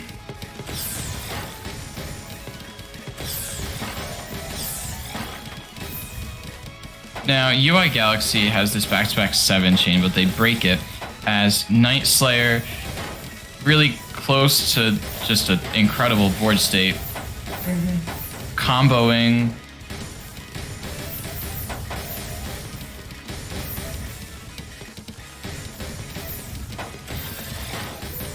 UI Galaxy takes a T-spin triple, skims. He's not really building a back-to-back chain, but he's still sending lines. So now goes back. There's more clean garbage on Night Slayer's board as Night Slayer is skimming his way down, and UI Galaxy with a little bit of cheese on his board,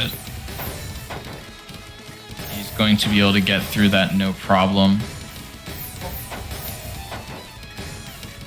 But he currently does have a 6-3 stack, so if he wants, he could commit to more offense, and that seems to be what he's trying to do, but got a lot of lines covering his next garbage well, and Night Slayer finds a 15 spike, and UI Galaxy escapes, and we have a lag spike. So the 15 spike got sent late. I think. I don't know. This is a weird game. But Night Slayer wins the round. Score is 6-5.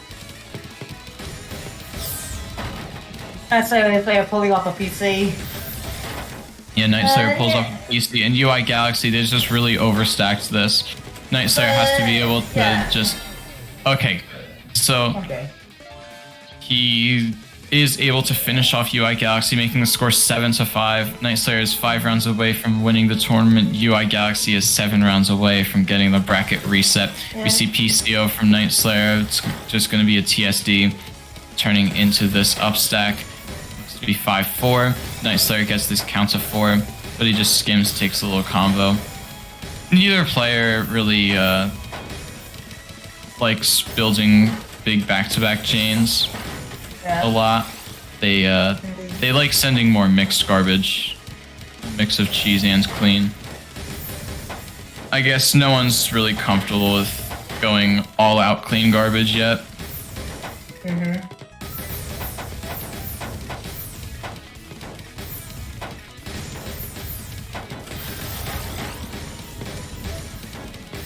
So now Night Slayer has a ton of cheese on his board, so now he's gonna have to cancel a ton of lines. But he's probably just going to be looking for ways to skim down, so he's not really going to get anywhere. UI Galaxy making the score 7-6. 1 point game, really close.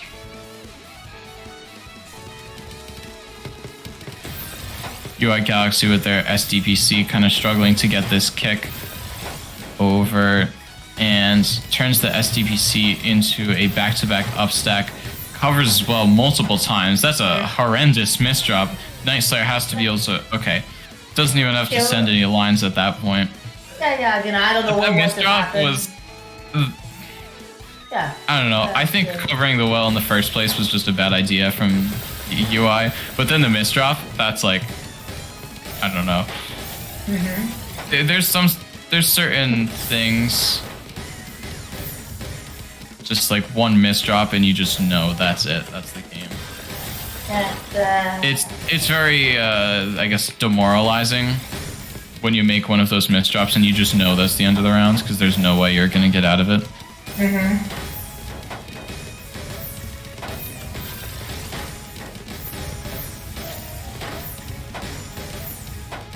So now Night Slayer with a good amount of cheese on his board. UI is going to be able to open up their clean well.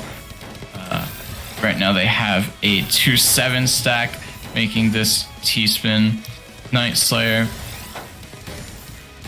getting through their clean, but UI not really affected by it. Still has a little bit of clean. Very neutral position we're back to. No one's really accomplishing much with their sends. It's just kind of a little bit of clean garbage going back and forth. A healthy dosage. No one's going to die from any of these spikes. Someone has to really commit to sending a lot of lines. And we haven't seen that yet. Those players playing pretty carefully. This round's, a minute and a half and counting. So, UI Galaxy now with this 6-3 stack. Gonna try and find some T-spins. Skims a little bit. Just sending more T-spins, but not really building back-to-back. Now they have this 0-9 garbage as Night Slayer transitions from upstacking to downstacking.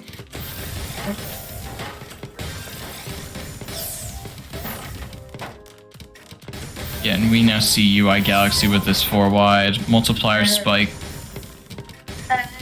So UI Galaxy going to take another point from... UI just barely won.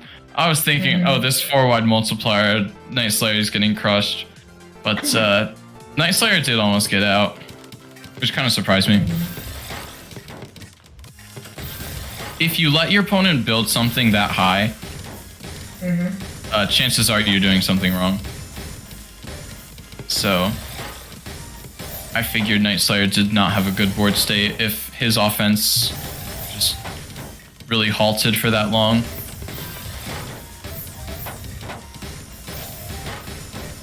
Because he has been playing pretty strongly, we can see here.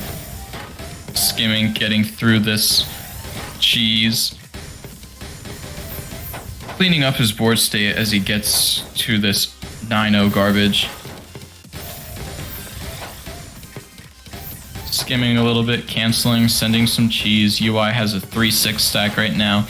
Probably won't be able to build much back-to-back as he chooses to skim down, make sure that he has no cheese on his board. And so now he gets right back into this up stack, but it tries to donate a T-spin and it just doesn't work.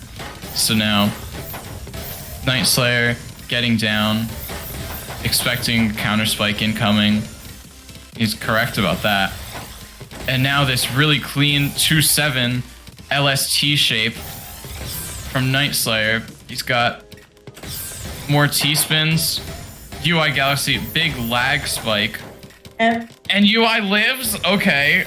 Okay, that really is a miracle move from, UI Galaxy. Oh, alright, anyways. alright. That was really close. So now Night Slayer's up 9-7. So Night Slayer is 2 rounds away from winning the tournament. UI Galaxy is 4 rounds away from the bracket reset. Both players getting a PC and they cancel.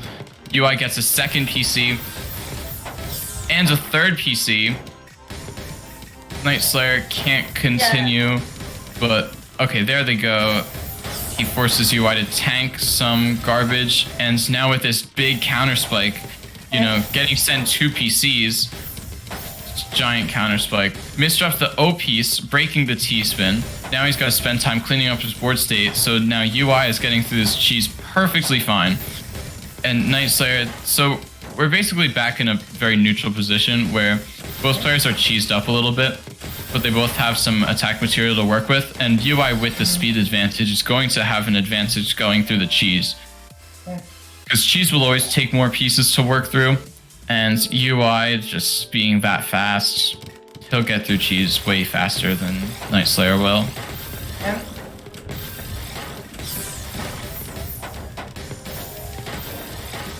Okay, And UI evens out the game at 9-9. Once again.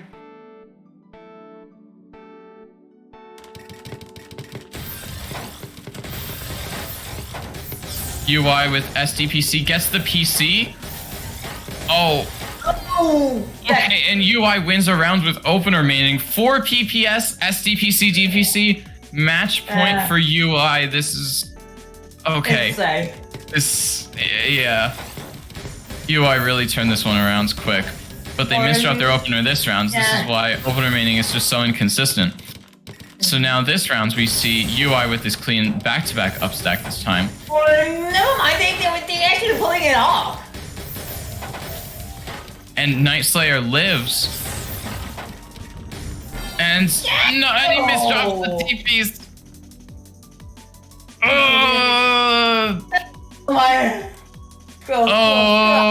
Okay. We need to do I don't know what to say. This is a really insane ending to a tournament. Bracket reset. True Grand Finals. Night Slayer and UI Galaxy. Really weird games. A lot of clean garbage. But UI with a speed advantage wants to make it cheesier. But when Night Slayer can comfortably work through the clean garbage, that typically makes games go in his favor. So games go both ways. When they're cheesier, UI typically wins. When they're cleaner, Night Slayer typically wins. So there's your win conditions for both players. At least in my analysis. So first to 11 again for true finals. UI misdrops his opener. in classic UI Galaxy fashion. Gets through. Now has a bunch of clean on his board. Misdrops again. Misdrops again and again. And now Night Slayer with his up stack. Only a back-to-back 2-chain. Wasn't even setting that many lines, and he's going to win the first rounds. So now, this next bag, we have OP's last. So no SDPCs this bag. We see PCO from both sides, but no PC. So now we're seeing back-to-backs from both sides. And we see clean garbage on UI's board. And Night Slayer already got through it. UI Galaxy trying to build back-to-back. And we see just how strong... We see just how strong this offense is. This is what happens when you actually keep back-to-back and you're not skimming in between T-spins. That mixed garbage really isn't that valuable, but those extra lines you get from back-to-back chains, that's really, really valuable.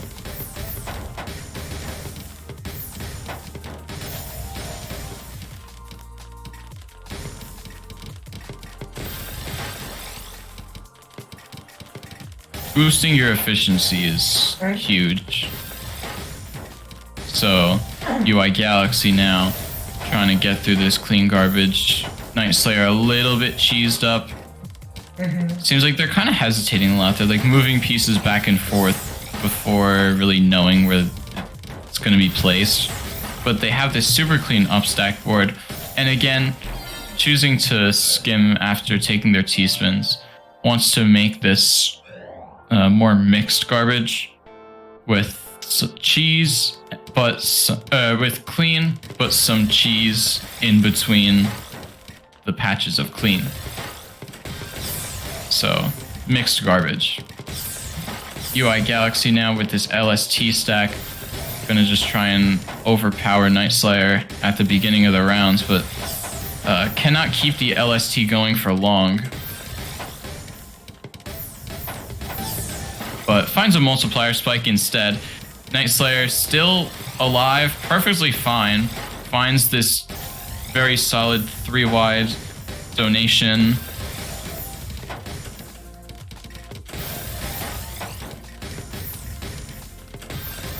Night Slayer takes T-spin single, skims a little bit. Doesn't mean any thought about T-spin single. Yeah, they're just going neck and neck. Yeah, they're really just going at it back and forth. UI Galaxy steadily has a higher APM. I mean, this is a minute-long rounds. UI has kept 110 APM. Yeah, it's actually really hard for you, hard for even some X-rank players to get a good. They retain their APM higher than 100, right? Yeah, the average X-rank APM is, I think, 105. But that's taking the top 100 players APM into account, right? And yeah, it does. Like, the average X-rank, I think even, like, the median X-rank would be lower than that. Just because the APM of, like, the top 30 just really inflates everything. Or really more is just the top 10. I can out APM some top 30 players. It's really just once you reach, like, the top level, they're just so good at the game.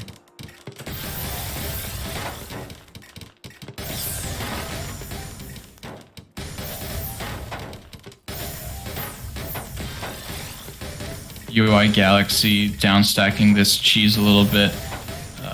Then once he's at the bottom, we're gonna see does he try and make an upstack, build a back-to-back chain. Night Slayer really doesn't have much going on his board.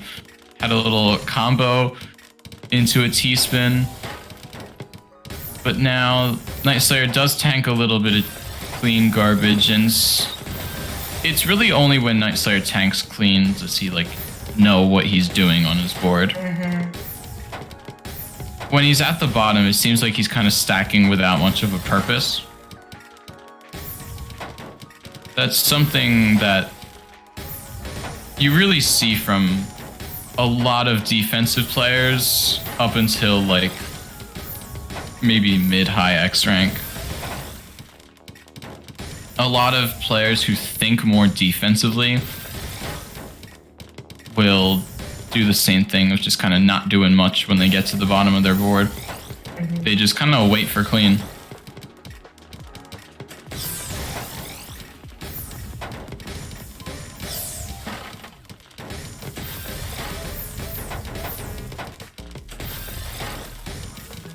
So now UI Galaxy with an 8-1 stack that their garbage gave them.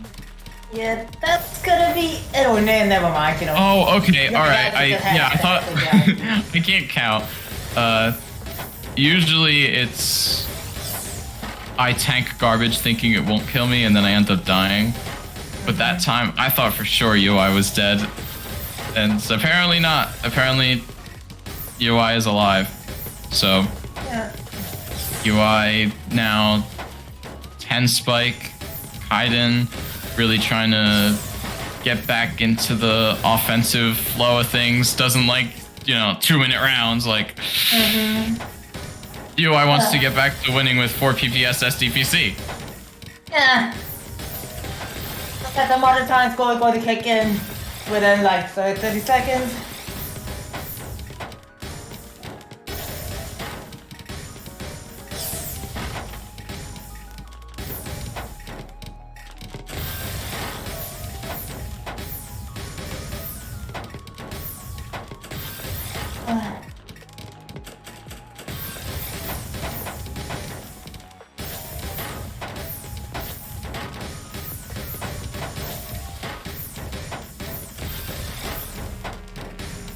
Now it's a 3-minute round.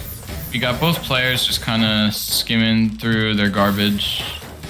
Still, neither one really like committing to big offense.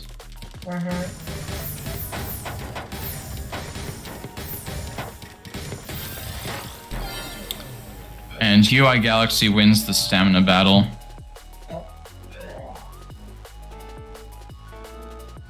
Just sending more combos, sending more cheese.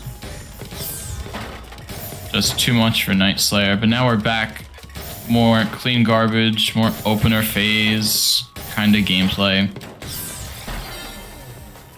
And here's where Night Slayer thrives, these opener counter spikes.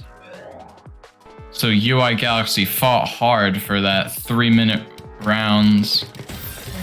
And it all just goes right away in like a, 20-second round. That's why Tetrio can sometimes be infuriating, because every round is worth 1 point, no matter how you win it. So I'm sure Night Slayer gets angry when he loses to a 4 PPS SDPC. And it completely removes the hard-fought win he had in mid-game.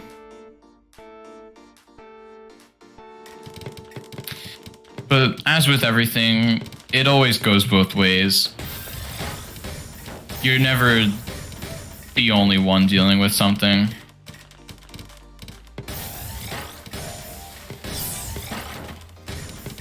If you feel you get scammed out of rounds in Tetrio games, chances are your opponents felt the same way. UI Galaxy now trying to get this up stack, but he covers this one hole, gives himself one line of cheese for some reason, I don't know why. But now Night Slayer at the bottom, building this up stack, wants to find a way to get this finishing kill. Now Night Slayer goes up 6-2. UI Galaxy still with no early O. I bet he's hating these first bags, forcing him to use TKI instead of SDPC. But that time he won with 3.4 PPS, 170 APM TKI into just really nice, clean garbage counter spiking. That's what these short openers let you do. You tank the clean garbage, and then you roll with whatever you get. And whatever happens, you have a clean board state because TKI, these short openers, they're just really, really solid. So now Night Slayer was like so close to getting that kill with whatever their counter spike pressure was. But now UI got out. Night Slayer's sending a ton of, tanking a lot of cheese from UI. And now they're desperately trying to downstack, but I think UI's going to win this one just because he's in a comfortable position, just upstacking. So UI's bringing it back, wins 2 rounds in a row.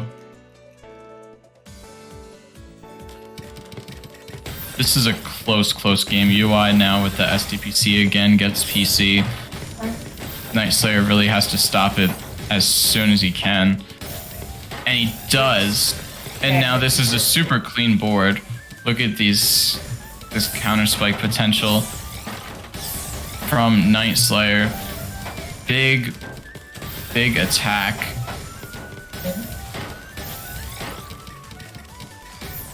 And now UI Galaxy with 3 PPS just building this giant upstack. No one would get away with that if they weren't going 3 PPS. Like, that's a speed advantage thing when you just build this giant upstack.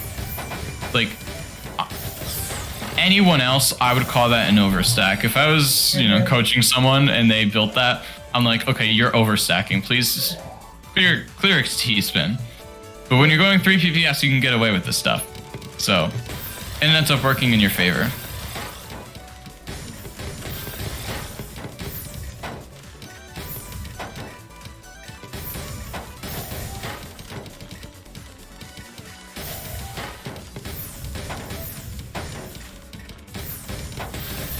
So now we have UI Galaxy trying to build this upstack, although he's tanking a lot of cheese, so I don't know how far he's going to get with that, because this upstack is not killing and Night Slayer is perfectly fine. Yep. So now Night Slayer is up 7-5 in true finals. He's 4 rounds away from winning the tournament. UI Galaxy is 6 rounds away from winning the tournament.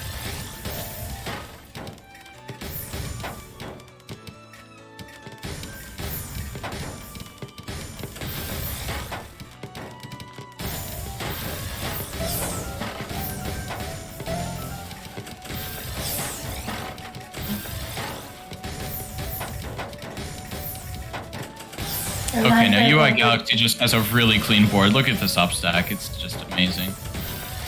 And he sees all the T-spins.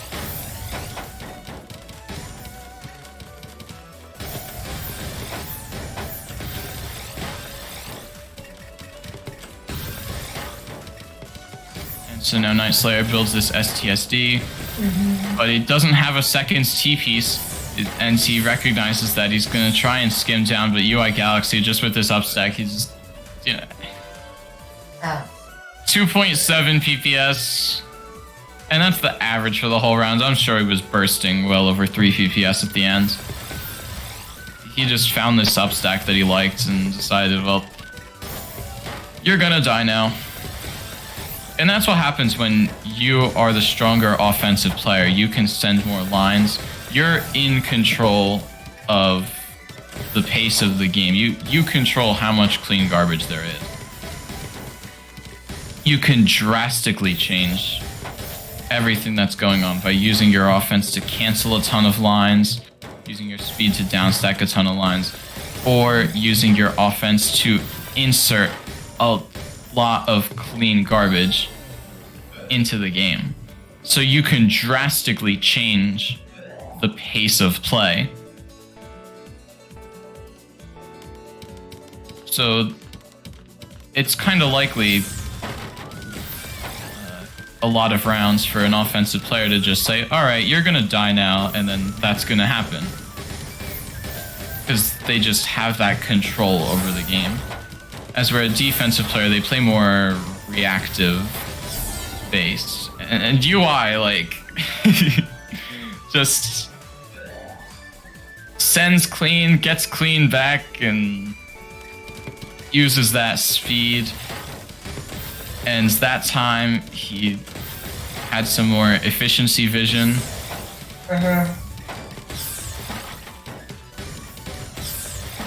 And and he just said, okay, you're gonna die now. And that's what happened. UI Galaxy now ties the game up, makes the whole tournament a 1st to 3 with that LST stack. TKI versus PCO, UI Galaxy again just going really fast, but this LST stack is not going to go anywhere. So I don't know how long is it going to take him to realize that.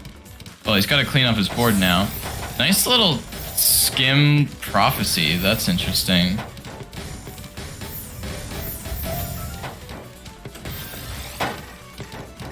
And now we see more lag. UI Galaxy was forced to tank a ton of cheese. And UI is just not going to be able to get the down stack after that. It seems like lines are just appearing on his board out of nowhere. It's like Night Slayer sends lines and I'm like, why is UI not tanking them? And then UI randomly tanks lines in the middle of a game. And I'm like, what? Where did they come from?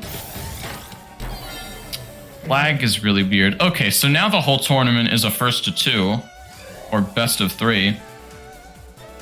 True finals. PCO from both sides. We see a 2-line P. Okay, no one goes for it though. So.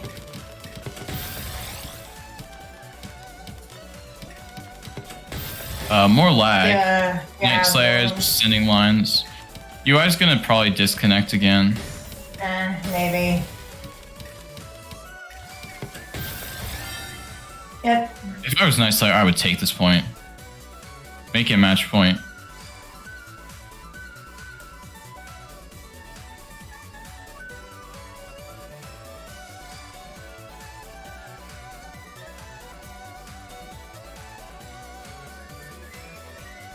I know people just for sportsmanship don't take the point, but like it's in the rules. You can take the point, just take the point. Make it match point.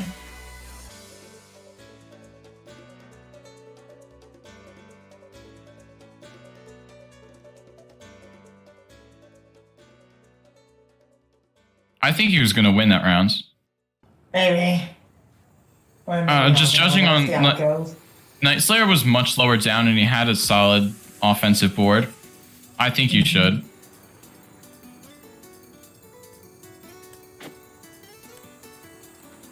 I think he was gonna win the rounds anyway.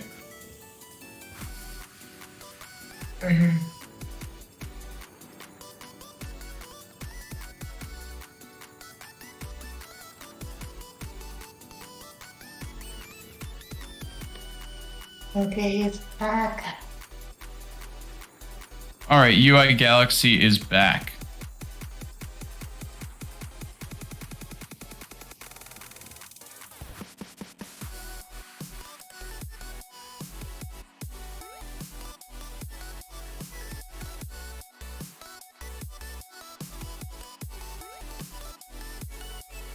Alright.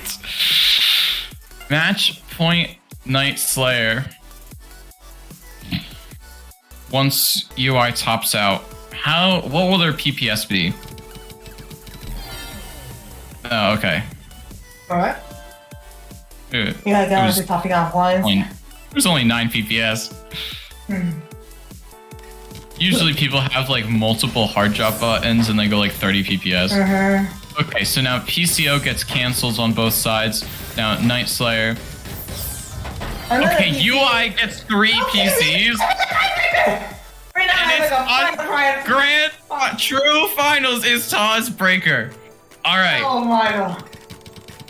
Oh my. Okay, so we get more PCs from both sides, but they get cancelled. So now there's clean on Night Slayer's side, and now the clean goes to UI's side. And so now UI has the 7-2 stack. Now Night Slayer tanks 09 garbage. UI not really making much of an up stack. Night Slayer kind of hesitating, not sure how he should make this up stack. But he finds a good way to just cleanly get that done. T-spin single, UI just bursting his way down. Night Slayer almost had the rounds.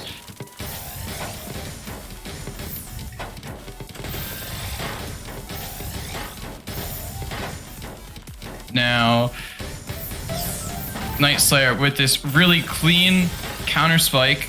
We're gonna see Tetris going through more clean garbage, and now both players sent lines and they got canceled. So now there's no clean garbage in the game anymore.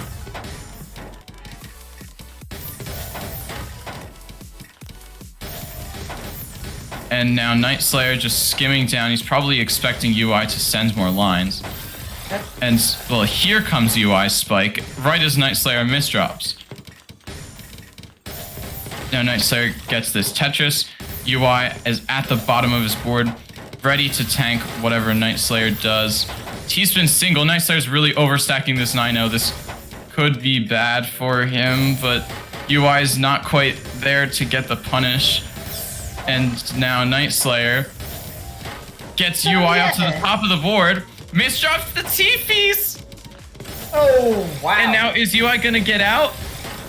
Maybe, No, maybe Night not. Slayer gets the win! Okay.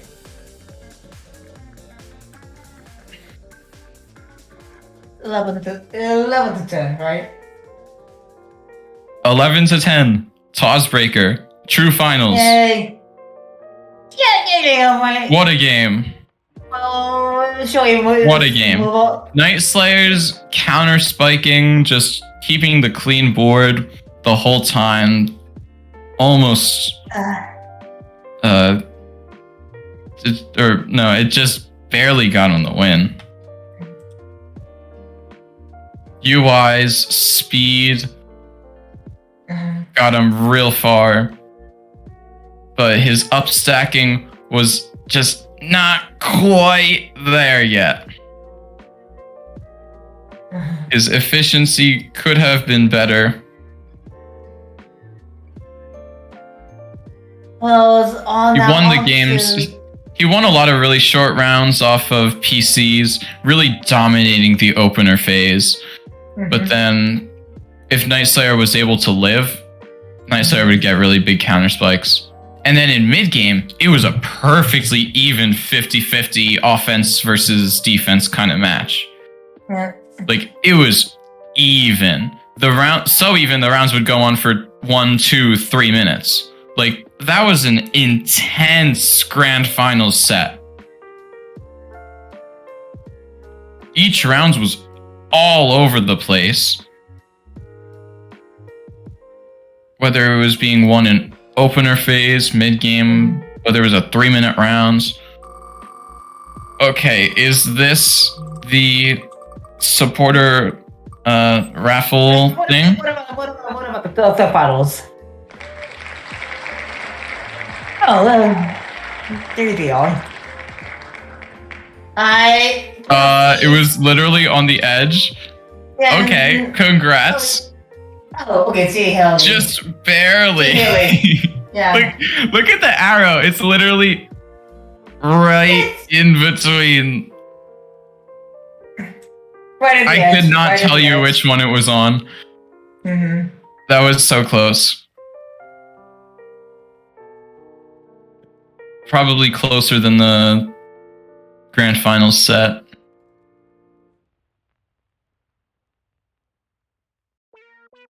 I think we need to move. I think we need to move UI Galaxy to the spectator thing, so that we can have, Oh yeah. Thug finals. Yeah, the finals. Thug finals.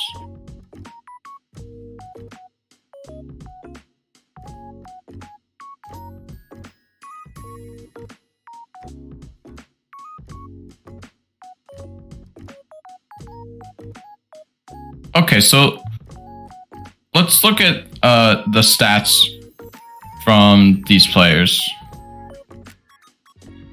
Night Slayer and Mirabella. Uh-huh. So Night Slayer has 2 PPS, 75 APM, 170 versus score. Mirabella has 2 PPS, 100 APM, 228 versus score. So, quite a big efficiency difference. Mirabella is just playing a little bit faster, and getting a lot more APM and downstack.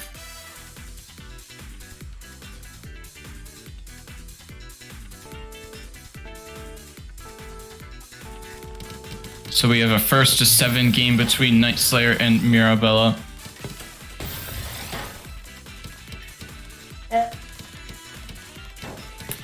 Night Slayer kind of hesitate and not so sure how they should approach their opener. Getting through this garbage. Mirabella showing this X rank up stacking. Look at that. Back-to-back 6 chain, and then knows exactly when to break it to get this giant spike off. Okay, Night Slayer going for TVCO while Mirabella's... Is that... What kind of opener is that? I don't know. Don't ask me. I do not know openers well at all. I know how to use TKI, MKO, PCO, and Gamashiro, you know, maybe Hachi as well, but like... I actually use, you know, like you know... Big, long, obscure openers that I have never heard of before. I don't know them at all.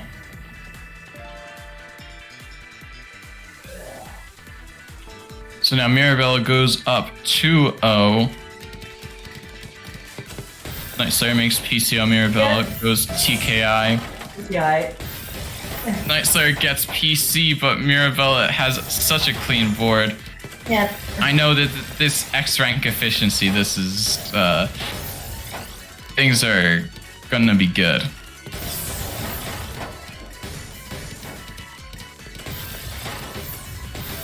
And just look, Mirabella hit 1 attack per piece. That's basically CZ's average efficiency. And usually when you have opener main rounds, that's like your efficiency. Okay, it looks It's like Night usually- Slayer's taking a point from an X rank. Yeah, well, this is a fairly close game. IU versus low X. Mirabella again with the weird openers. Into a T-spin triple that will open up the clean garbage. Except he actually chose to not open up the clean garbage with it. And now Night Slayer just out pressuring Mirabella. Played a little bit too slowly there. Maybe just needed to get through the opener a little faster. That's the problem with these openers that take a lot of bags. They take a lot of bags. That's the issue. So now Night Slayer maybe misdropping the O piece a little bit. And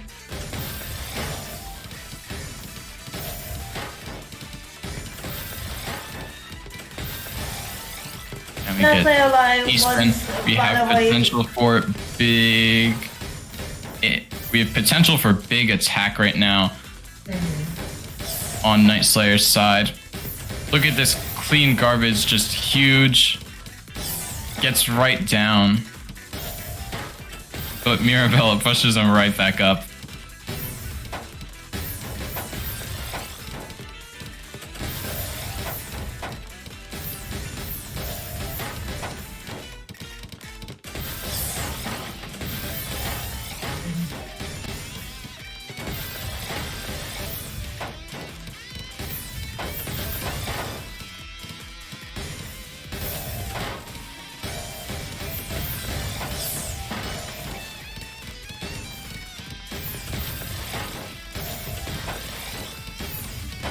Okay, good game, Mirabella. It's actually going for a double T-spin donation, I guess.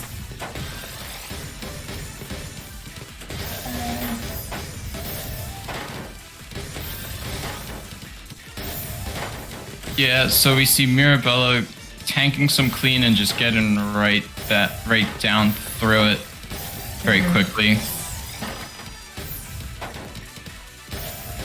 That's just very classic X rank. In my opinion, what makes players stronger, here's your Tetris lesson for the day. What makes players stronger is their ability to play and really thrive through faster paced games. So games with more clean garbage getting thrown around. When someone can survive a lot of clean garbage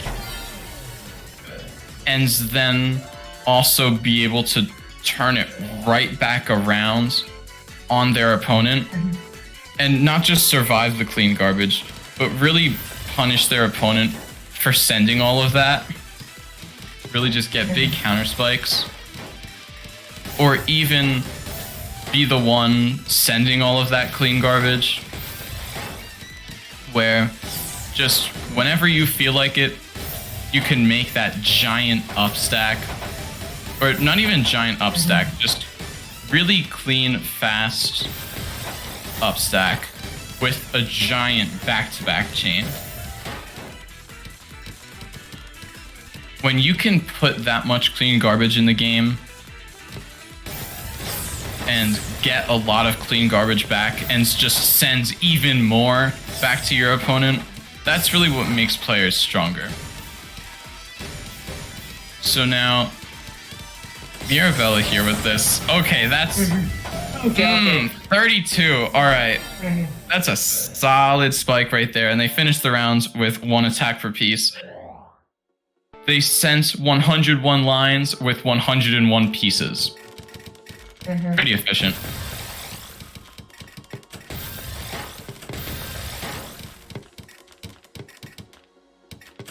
So a player could do really well, sending cheese to their opponents. Just kind of winning off of their opponent not being able to downstack that well. But really what makes a player stronger is being able to just force your opponent out of the game completely just by sending so many lines. They have no shot of survival. No matter how they do it, whether they do it defensively by kind of using timing to more specifically manipulate exactly how much clean garbage is going back and forth, or they go more offensively and they just build up stacks they feel comfortable with, and they just go fast. Like, I think I was saying this earlier, they can just decide you're going to die now, and then that's going to happen.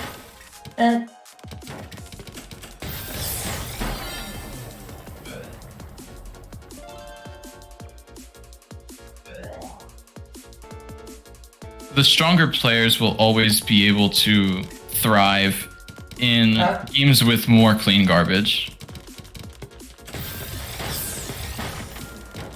So, if you've been watching this game closely, you can see Mirabella, they do a lot of up stacking and down stacking at the same time, where they use back-to-backs to get through the garbage. And so, really, efficiency is doing as much with each piece as possible. And so if you can up stack and down stack with each piece, you're basically like doubling your efficiency.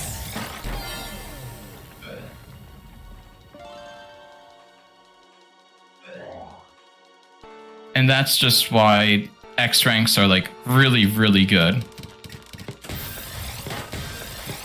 Because they have that efficiency. They can keep their boards so clean. Each piece can be used to both attack and survive more garbage. And so the numbers, when you watch these high-level games, they get like so inflated. It's like they're playing twice as fast and they're dealing with 4 times as many lines. Well, we're now moving on to the, TAWS League matches, right?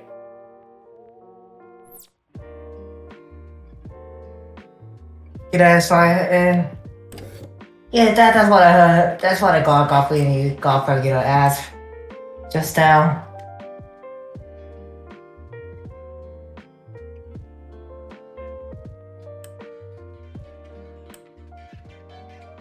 So that was a really, really good tournament. Mm-hmm. Very high level U rank gameplay, and then Thug Finals, we got a taste of X rank gameplay, what these players are going to be playing like pretty soon. Mm-hmm. By the way, we're now going to rate the hard drop. Who's now hosting the hard drop super lobby? We got one. Okay, then I can head out and start prepare myself stuff for the next event. Then alright, I'm gonna head out. Then. Okay.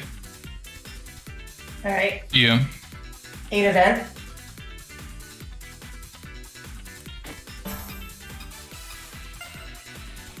Alright, so Willie got tied for 7th in TAWS U, and UI Galaxy got 2nd.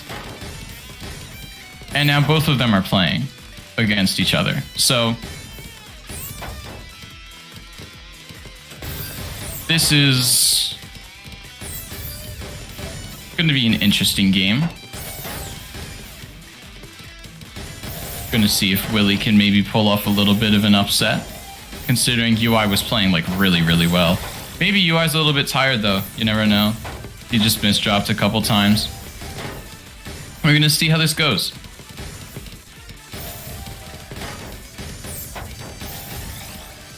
Now we see Willie with his up stack, and he takes the warm-up rounds.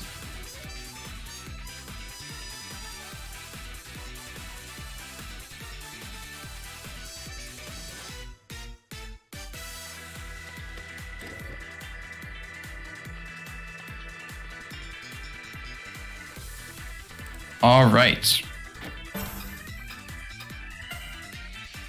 Willie versus UI. First to 15.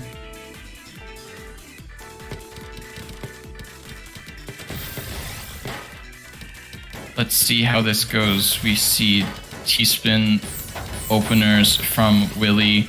UI tanking some of the clean garbage. Gonna want to use this T-spin to open up the clean garbage. We see this T-spin single.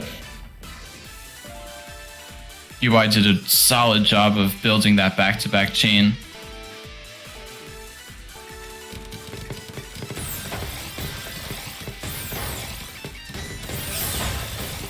And now UI getting more PCs.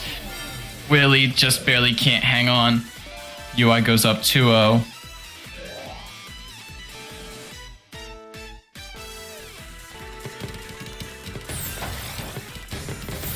UI with this super fast SDPC again gets the PC, and that's just that, 200 APM openers, like what are you gonna do?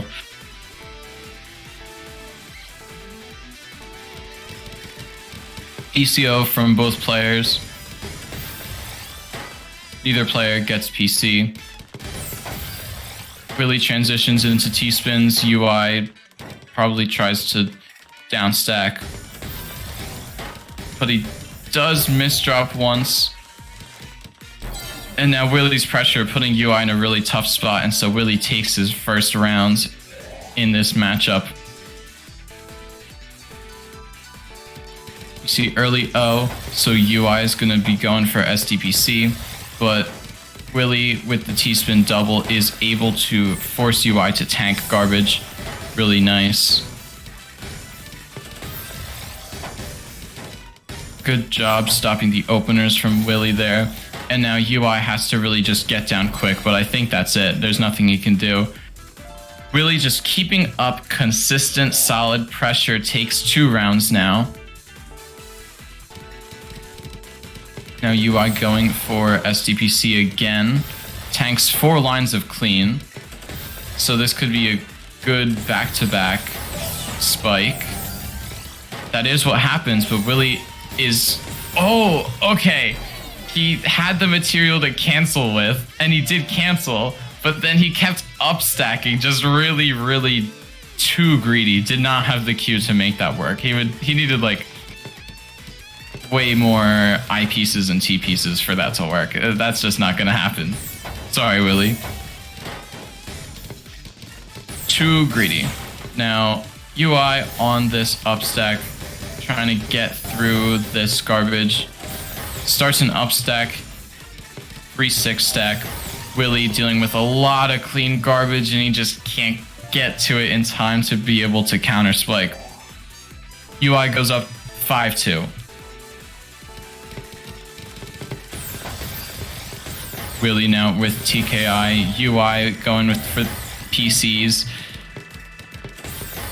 Keeping it solid. Hard drop super lobby is starting now in the middle of our TAWS game. Willie just really desperately trying to get through all this clean garbage. UI is just sending so much. He's got 100 APM right now, but he does not have the Q to keep going on this down stack. Willie's pressure on the counter spike is going to get him his 3rd win. TKI from Willie, more SDPC. UI is bursting this SDPC just like inhumanly fast, but he misdropped it. So now he's desperately trying to use these T-spins to cancel, but Willie's pressure from that opener is too much. The score is now 4-5 in favor of UI. Or TKI from Willie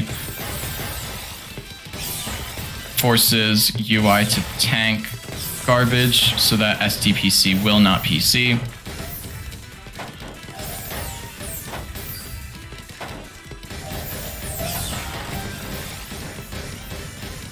And now Willie, with so much clean garbage on his board, takes 2 Tetrises, and this is going to be a real struggle for UI to get through.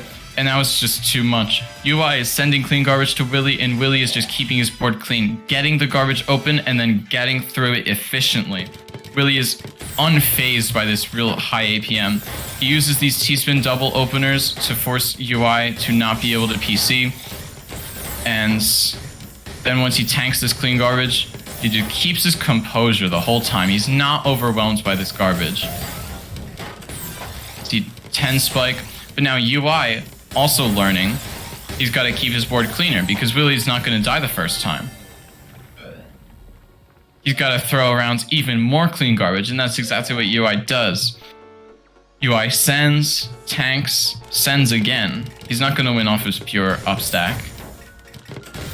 He's got to play more like a X rank.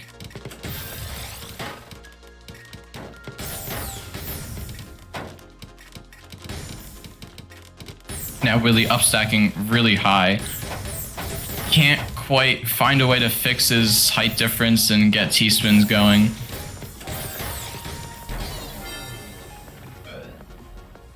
So now UI takes more of a lead, goes up 7-5. Now PCO versus TKI. Willie gets the funny solve on PCO. He'd better win this round. But even if he doesn't, he wins it in all of our hearts because he did the funny solve and UI didn't. So Willie, come on, you better win this round now.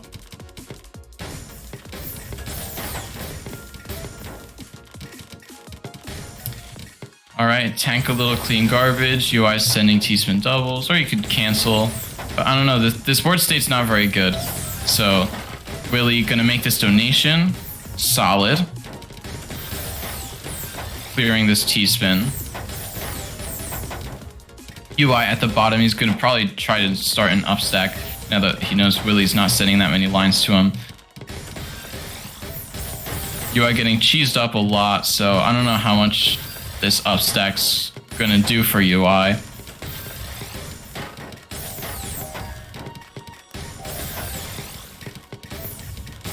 Willie really living on the edge now. UI with this upstack is just really strong, and it's too strong. The funny solve was not strong enough.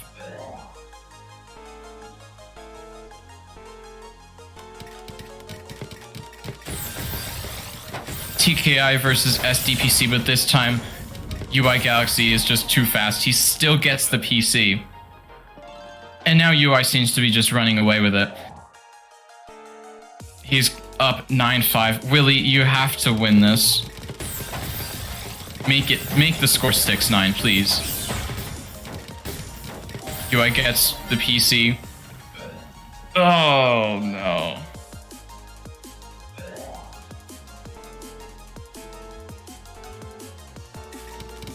So now UI makes it 5-10.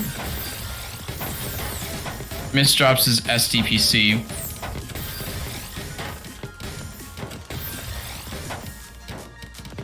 So Willie seems to have lost that offensive confidence. He's just kind of skimming on his down stacks more. And UI is just keeping up stronger offensive pressure.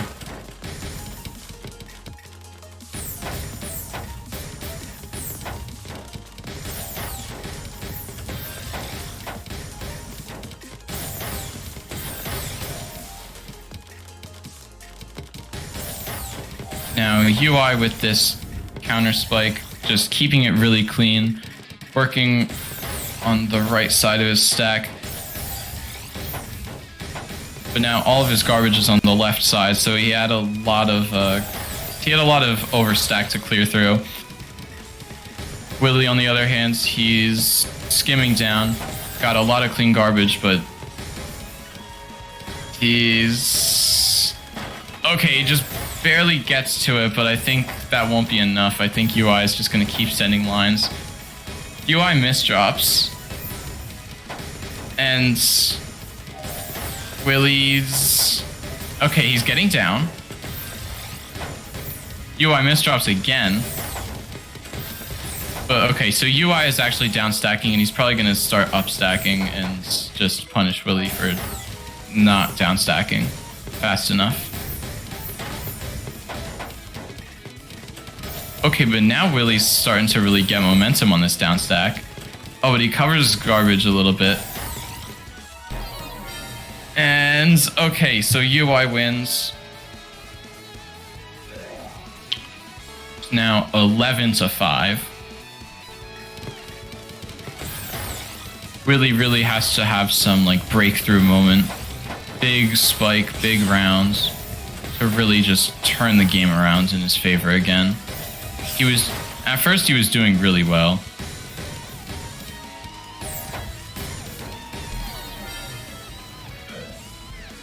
UI just barely gets enough to win with that up stack. UI was overstacked so much. There's no way he should have won that. But the pressure was just barely enough. Now Willie going through this clean garbage.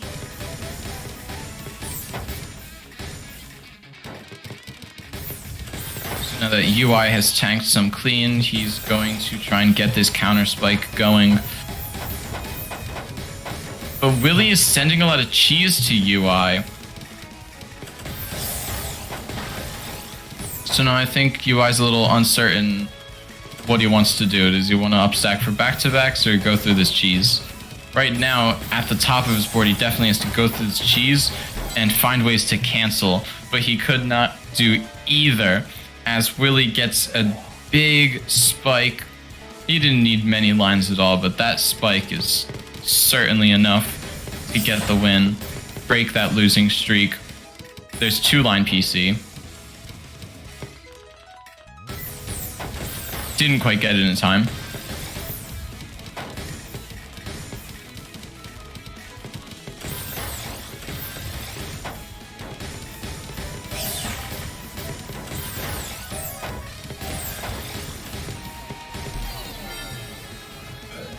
UI is only 2 points away from winning this match.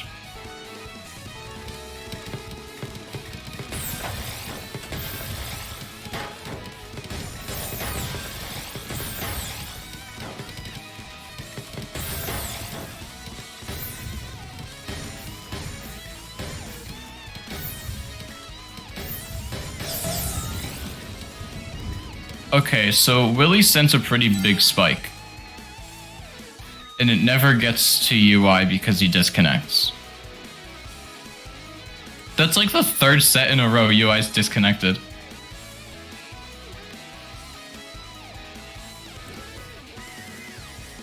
Okay.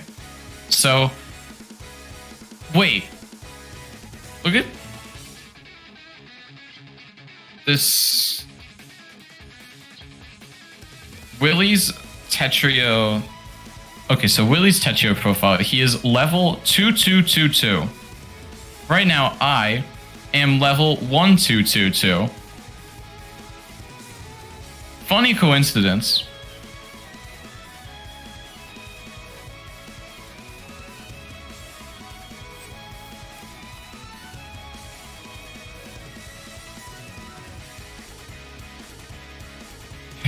I know, UI Galaxy is very vulnerable to DC cannon.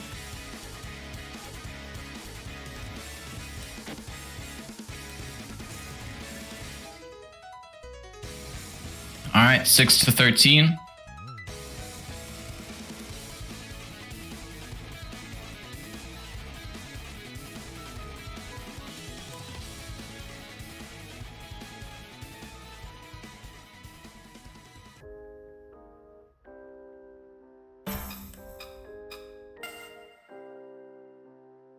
Alright, so it's a first to 9 where UI has to win. It's a first to 2 for UI, and it's a first to 9 for Willie.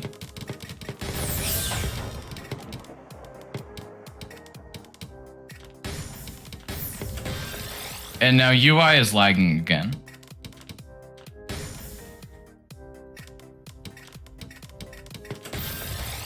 If he gets killed by DC Cannon twice in a row, he just got killed by DC Cannon twice in a row, but he's got to learn how to deal with this opener. This is not very good.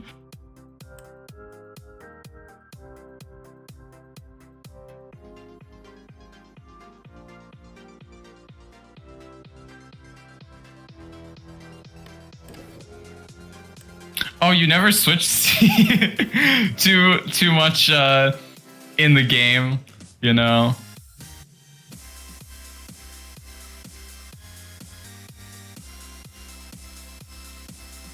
Too much in the zone of playing. This is awkward. UI just disconnected twice in a row. It's one thing to lose to like SDPC or Stickspin twice in a row. But to lose to DC Cannon twice in a row, like how does that happen?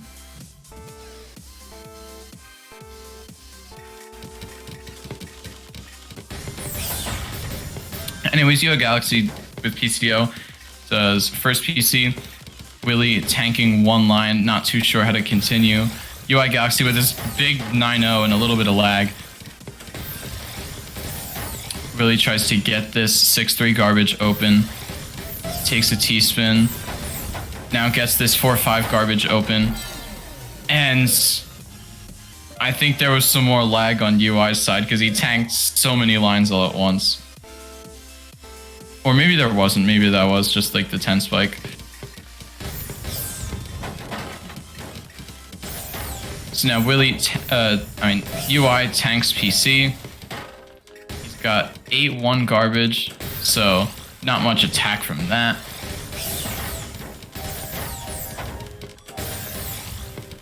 Now UI goes for this STSD here.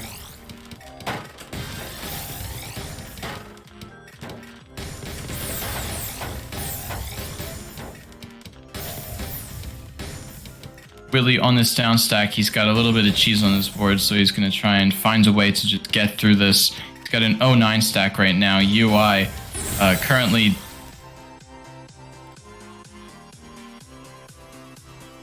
If Willie took the points, what would the score be? So right now it's 7 to 13. It would be it would be 10 to 13 if he took the points.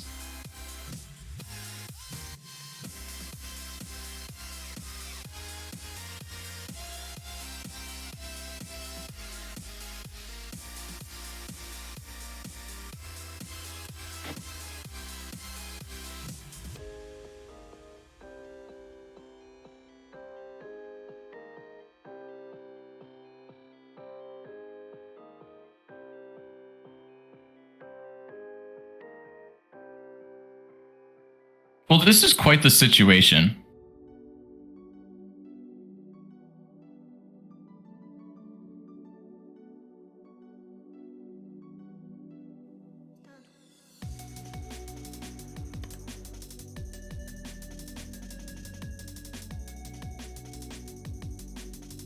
Waiting for UI to get back. He's probably typed in this room code like 8 times.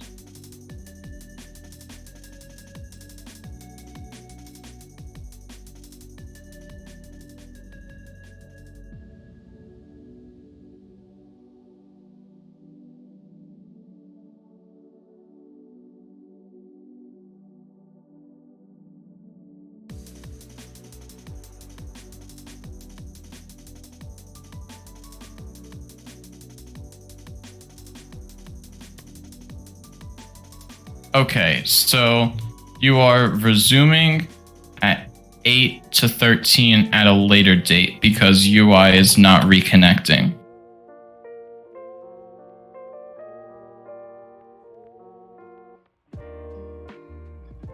All right, so unfortunately, we can't finish the TAWS League match, so we are just going to raid Hard Drop with the final Hard Drop Super Lobby of 2022. So you can get the cool looking badge if you win that. Yep, Super Lobby Gaming. We have this was a pretty fun tournament. TAWS U. Quite a loser's run by UI. Really just great gaming from Night Slayer all arounds. Join the raid. Tetrio room code Super Lobby. I'm gonna be playing now. Well, let's see, what's the...